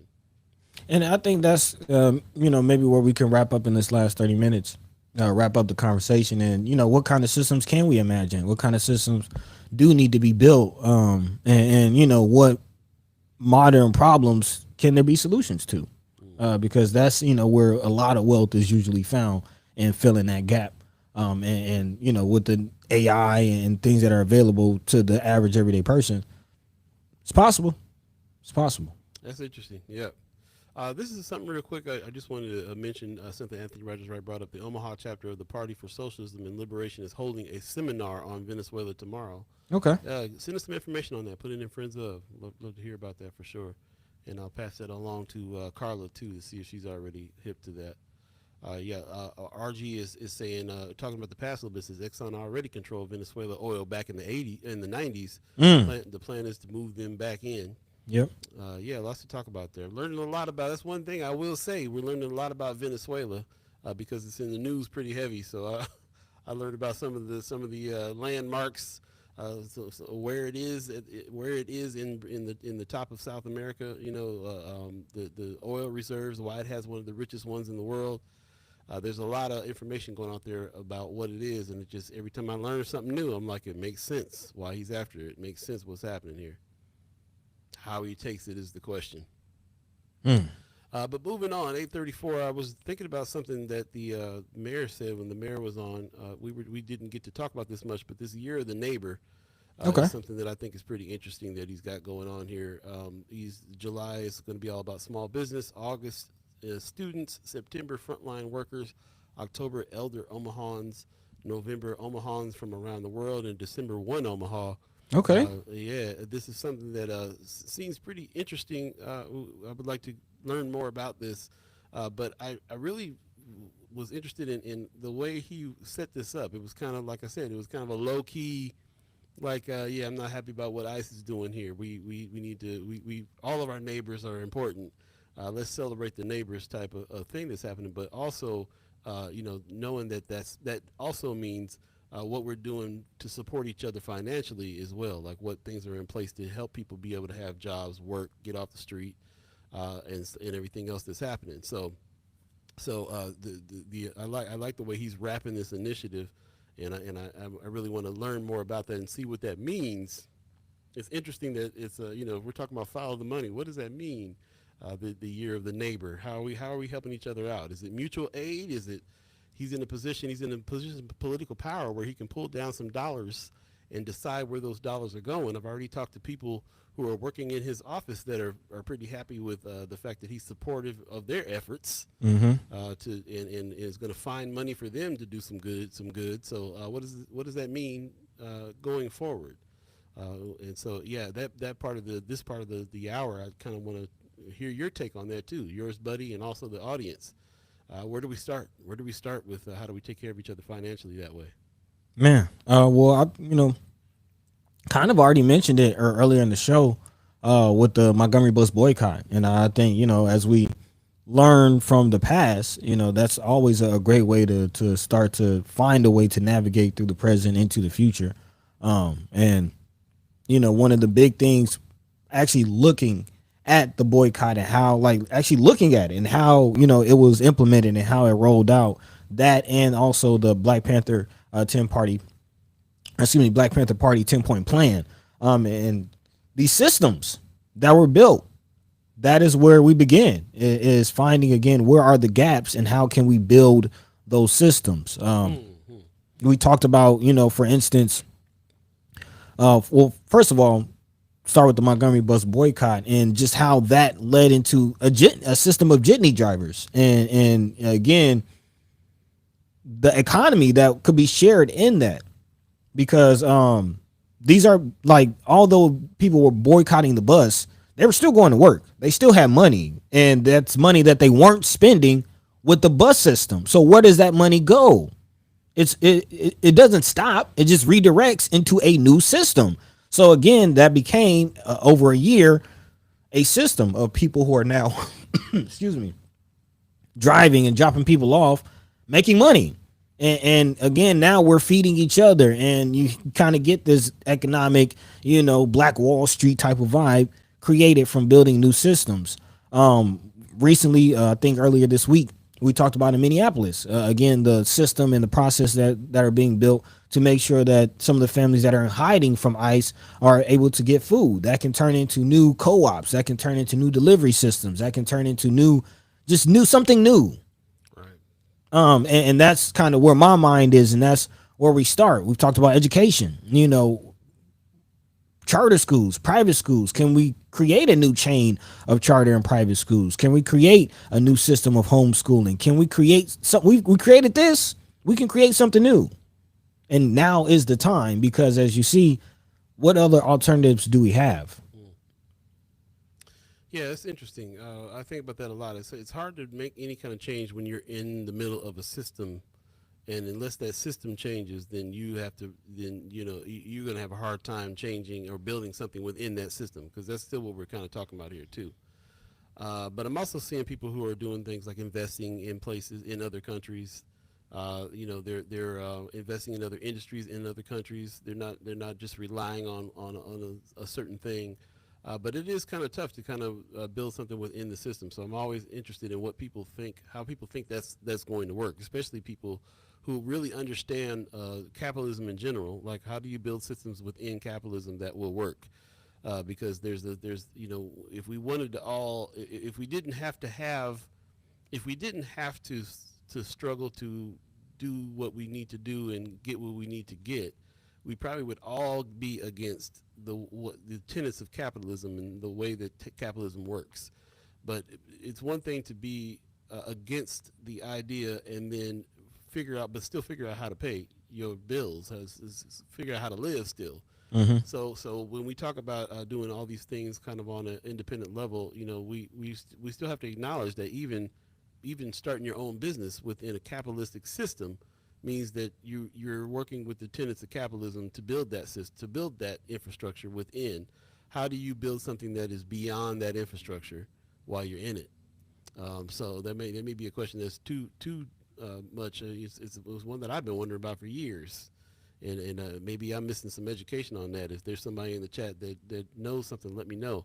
I'm not. I don't doubt there is something that can be done or that is being done, but like I just don't know what. How do you build a system within that framework? I mean, I go right to like let's get rid of capitalism, but then what? And how? I mean, there are other models out there, and I mean, we're seeing democratic socialism make a rise in New York. I mean, Yeah. is that a model that can be followed or learned from? You know what I mean? Like, there are. Does it have to be capitalism? Do we have to accept that narrative? Well, I mean, no, I know there's people. He just talked to Anthony Rogers. Just talk about the socialist group out in in Omaha's chapter of a socialist group. I mean, there's a lot of people. There's a whole lot of people that are saying that are saying let's do another system. And yes, I am learning a lot about this democratic socialism that is a new term in my world. Mm-hmm. But again, you're still working within a country within a system of capitalism. So how does that work? What do you do?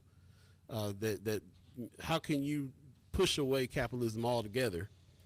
How can you say let's unless you're out here to fight to change the whole system to another system, then how do you work? And even if you're doing that, how do you live now until that change is over, if it ever would? You know what I mean? Yes, but I'm kind of curious for you to expound. Like, in what ways are we talking about? Like gassing up your car, buying a car? We're talking about feeding ourselves, clothing ourselves. What are we talking about? Yeah, making money, and taking care of everything that we got to do here costs money. The system that we have to engage in to make money to do those things is a capitalist system. So how do we fight capitalism and change the system within while working with the system? Anthony Rogers right in the chat is saying democratic socialism is not anti-capitalist. They're social democrats similar to the systems we see in Scandinavian nations. Basically, capitalism with massive social safety nets in public institutions. Those types of things definitely seem like a stepping stone to a whole new system, to put more social safety nets in place and so on. And in my mind, of a person who grew up in America and capitalism, that seems reasonable to me. But we also know that the nature of capitalism, that somebody got to lose. Who's going to lose here? And historically it's always been us. So that's why I'm sensitive about this. Whatever it is we're doing, somebody's losing. It may be a better situation like the Scandinavian nations are doing. It may be better than the situation that we're in, with more safety nets and so on and so forth. But and is that the best we can ask for? For those of you in the chat that are against that are hyper against capitalism, what's the first? What's step one in changing the system? Well, so what say you, buddy? What you thinking? Yeah, well, I'm trying to more so listen to what it is that you're saying and where you're coming from. Um, Mayor Sanchez in the chat saying, "Don't mind capitalism. It's the undertaxing of some and the overtaxing of me." All right. So again, that's understandable. if we had more thoughts about putting safety systems in place and creating more fairness within capitalism, same thing. Anthony Rogers Wright saying something Malcolm X said. El Haj Malik El Shabazz said, "You can't have capitalism without racism and white supremacy." Which goes back to the question I asked at the end of last episode, as far as black capitalism and the concept of that, rising up. And again, being here in Atlanta is kind of par for that. Like that conversation is right, in the center of this place, as far as the cross section between upward mobility, classism, racism, and how do you interact in classism without necessarily, or not classism but capitalism, without buying into the white power structure. That's what I'm asking. That's what I'm wondering.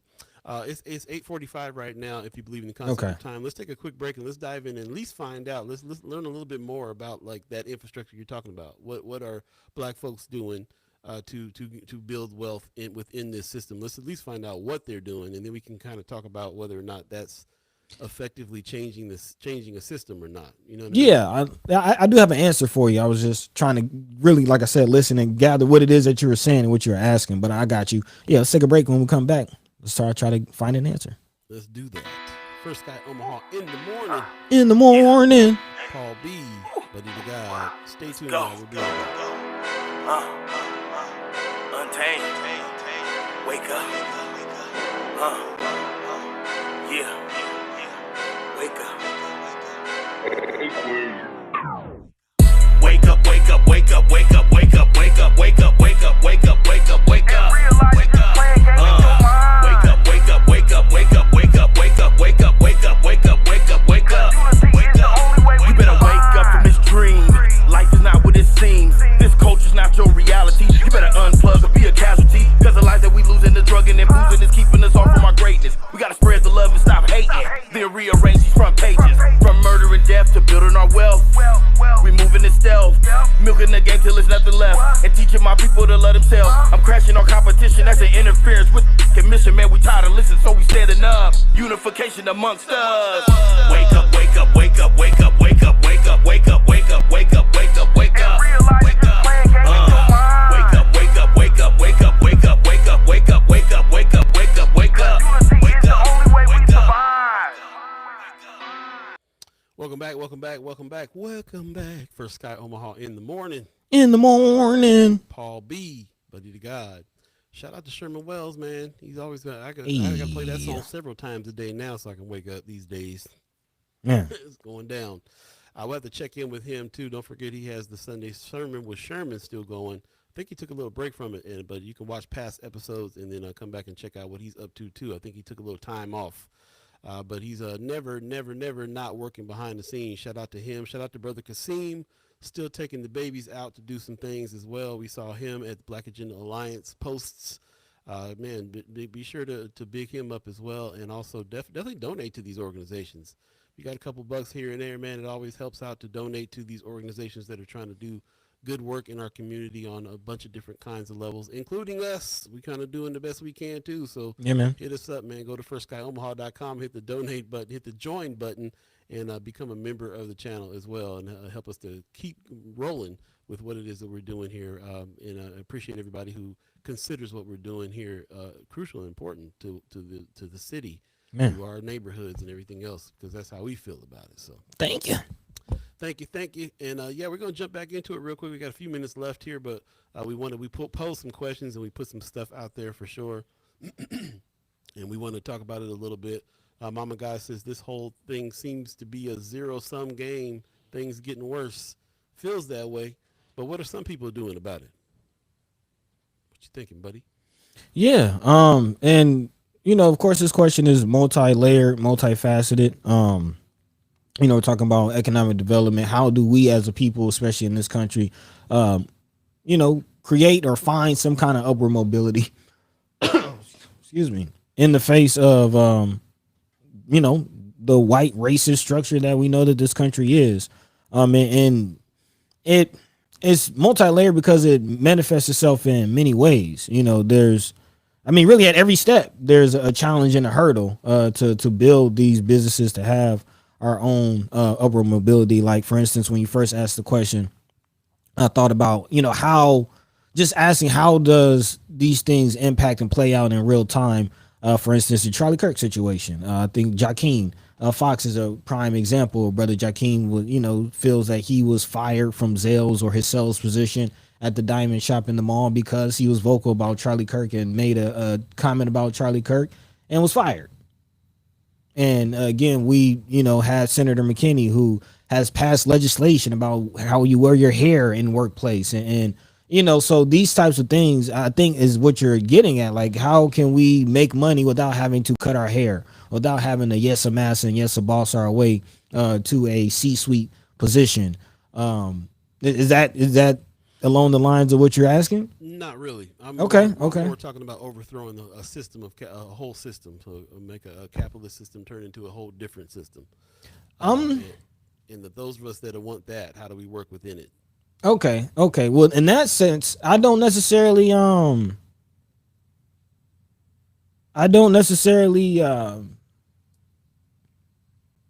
but I think capitalistic system relies on our involvement. Like, it without our involvement, it dies.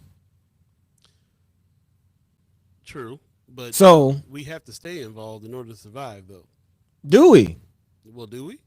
How do we pay for life without being involved in the system of earning and spending money?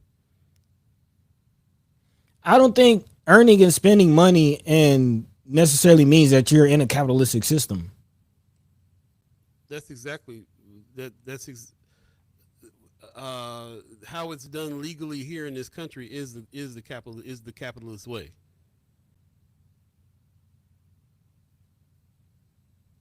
What do you mean it's not a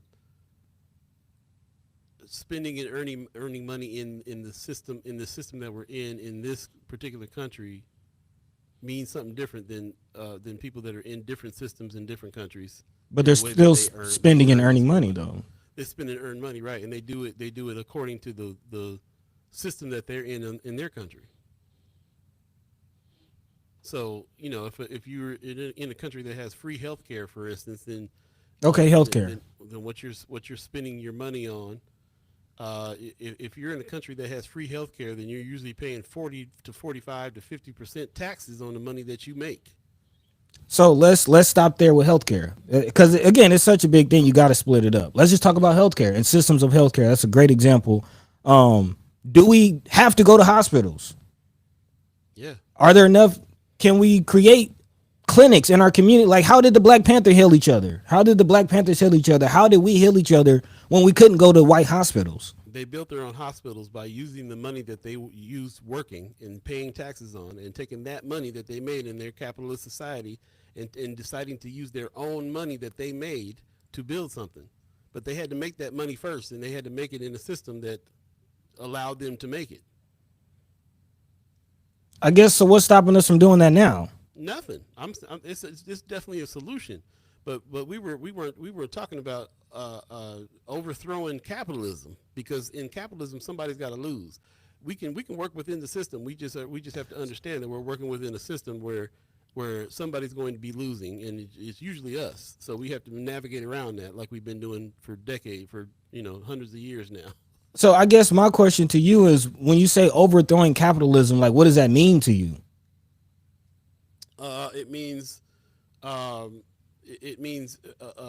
entertaining other systems besides the capitalist system. So there's socialist systems. There's in the 60s and 70s that a lot of black folks were really about the communist system. That's the reason why they got such a stigma on the communist system. There's other systems of money out there besides capitalism. This is what we're under now. But there's and then there's also what new ones that people might think up or come back or go back to. Or there's a lot of different kinds of systems out there, and I put that out there to people who are against capitalism. What are you pushing?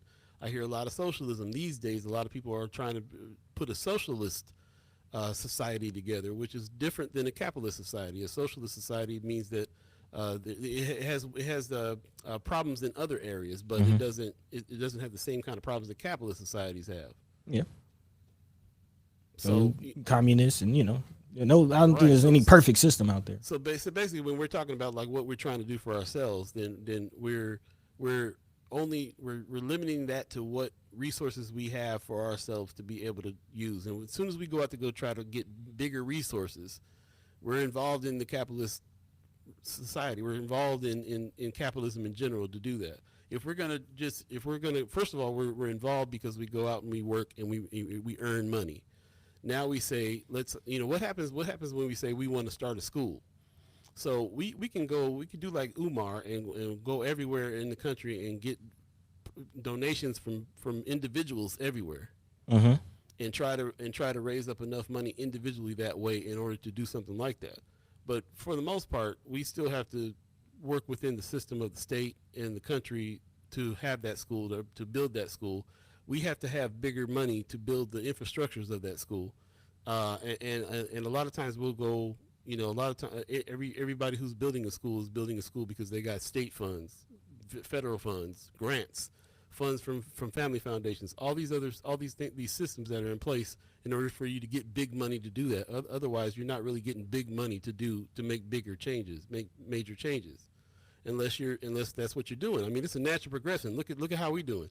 It's a natural progression. We start off, we're doing this. We decide we're going to do it, whether we can or not, whether how it hurts us financially to do it or not do it, doesn't matter. We're going to do it. We figure out a way to fund it. We see if the people will help us to fund it. Few people have, but not enough to sustain it, so we have to go elsewhere to get other funds. And if we're talking about doing anything bigger than we're talking about doing, which is a headquarters or anything else that's happening, we have to invest. We have to pull money out of investments, or we have to go get bank loans, or we have to do all the things that people do in order to make business thrive. And now that we're here, this is how people turn from like marching in the streets, and then they get old, and now they're conservative because now their whole life they have used the system to be able to gain some kind of comfort and wealth and buy a house and so on and so forth, and they realize, oh, okay, yeah, I'm in this game. I got to do something with it. This is the only way I can make some money here. This is what I got to do. So, again, when we're talking about change, we're talking about what we can do for ourselves. We're really only talking about it in a limited way. What money do we have? What money have we made? How can we help each other?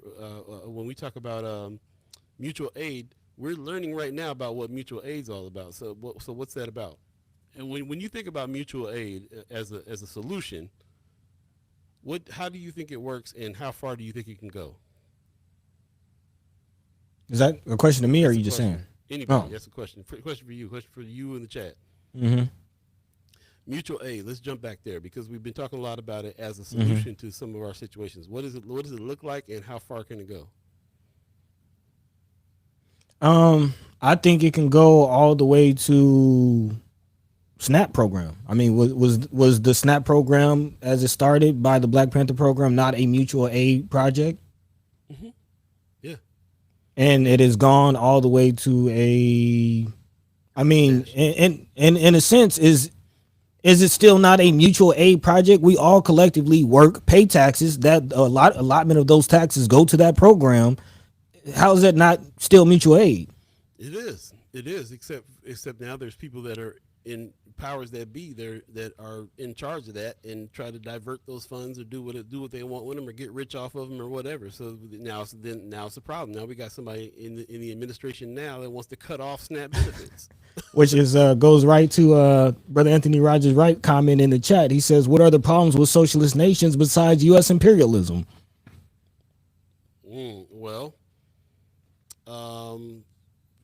you talk to somebody who's in them systems, and a lot of them, when I learned about how much they get taxed, they didn't like that.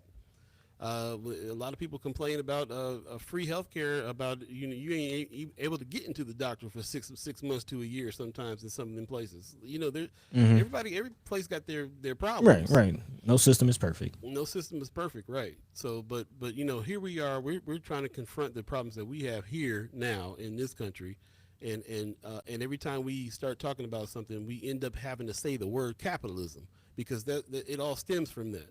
And then there's some of us that chime up like, yeah, we gotta some people got a big problem. Like I was talking to somebody who had a big problem with Killer Mike because the Killer Mike is a black capitalist. Yeah. Straight up. All right, but it's turned to an evil thing to say, to call somebody. You know what I'm saying? Well, what are you supposed to do to build any kind of wealth? When we came back from the break, I wanted us to kind of dive into what those black families were doing to build that, because first we got to find out what people are doing to build that wealth and be able to have the means to be able to apply some mutual aid in this system. But we can't skirt past the fact that every time we start talking about this, we come back to, well, that's capitalism. Capitalism is somebody got to suffer in capitalism. Capitalism is run by white society. It's a white supremacist situation. Like, okay, well, if these things are the case, what are we doing about that part? That's all I'm talking about. Anthony Rogers Wright is saying Cuba has one of the best healthcare systems in the world, less than 50 miles away from an imperialist nation that has been trying to choke it for over 50 years. Yeah, Cuba. See, yeah. That's what I'm saying. Mexico too. Can we turn America into Cuba when it comes to financial systems? Yeah, heard about people traveling to Mexico for dental care. Here, the dental industry in Mexico is crazy. I've done it myself, and went and gone to Mexico for medications that also are out of control prices in America. Wanda says pennies don't count anymore, but all we're going to get is crumbs. Pennies don't count anymore. Anthony Rogers writes, pennies don't even exist anymore. Right. Anthony Rogers American writes, dollar. Mutual aid can go very far as long as it doesn't involve government or nonprofit organizations. Okay, and when you say mutual aid, where does the source of funds for mutual aid come from? Where does the source? The people. Follow the money there. Mutual aid comes from the people, and it can go very far as long as it doesn't involve government or nonprofit organizations. Okay, aren't those run by people?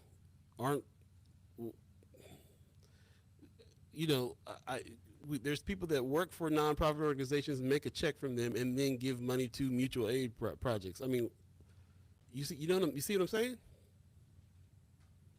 Like, where does the money come from? It all comes from somewhere within the system. Wanda Lewis says, for sure we have a lot to battle, not only on a local level, but on a state, federal, and national level as well. However, we have to start somewhere. Agreed. I agree. We can do that. Anthony Rogers Wright says, we're already paying more for healthcare than nations like, wait for it, Venezuela, Nicaragua, Colombia, and Cuba. Said, what are the problems with socialist nations besides U.S. imperialism? Yeah, that was a good comment. They do have their problems, but yeah, those places seem appealing when we think about free healthcare and social nets and things that are in place, which is why the brother out there in New York is so popular right now as a democratic socialist. Just trying to attaching that name to him and hey, let's have free child care for the whole state is revolutionary out here because we're in a capitalist society. It don't take care of everything, but it takes care of, we're happy that he's going that route, right? Yeah. These are the answers that we're talking about. Universal child care? That sounds right. Good. Right. But to your point, all that stuff still has to be paid from something, from somewhere. The money has to come from somewhere, which does take me into, this is definitely gonna have to be on another show and in depth, but also does take me to the fact of cryptocurrency and how do you hold wealth and what is money and Man. do you know about fiat notes and what is what's real currency, like what's real money and what's really propping the American dollar up. I mean, to be honest, it's stacked on a house of cards, and it's falling. Like, we're not very far from burning dollars, just like the Great Depression. All it takes is more countries to pull out their T-bonds and America to be holding all of this. Hey, I grew up in Southern California, bro, and that means that I grew up right next to Mexico, where you can have a stack of 500,000 pesos, and it wasn't nothing but like $5. So I've seen it. I've seen that, and not to mention, man, it's really significant that gold and silver are worth more than ever before in history right now. Gold and silver are up because it's really bad. It's really crazy. It's like stack this gold and silver and then put somebody with a gun in front of your house to protect it. I mean, it's going back to the days. If money don't work, if these systems don't work, and we out here scrapping each other for resources like that. Again, that's where we are, though. That's where we are. Was why I keep saying, what is the alternative, and why I'm trying to wrap my head around what you mean by like dismantle or get rid of capitalism. I'm gonna have to think about that more. Exactly what you mean by that. I'm gonna have to learn about it more. Yeah. Because I'm also going off of people that I've talked to that want to get rid of the system. People who have communist groups and people that have socialist groups and especially socialist groups right now, because it's kind of hot with people a little bit. So what does it actually mean? How do you change the whole country's system to a system like socialism? How do you do that? Is that possible? Will that ever happen?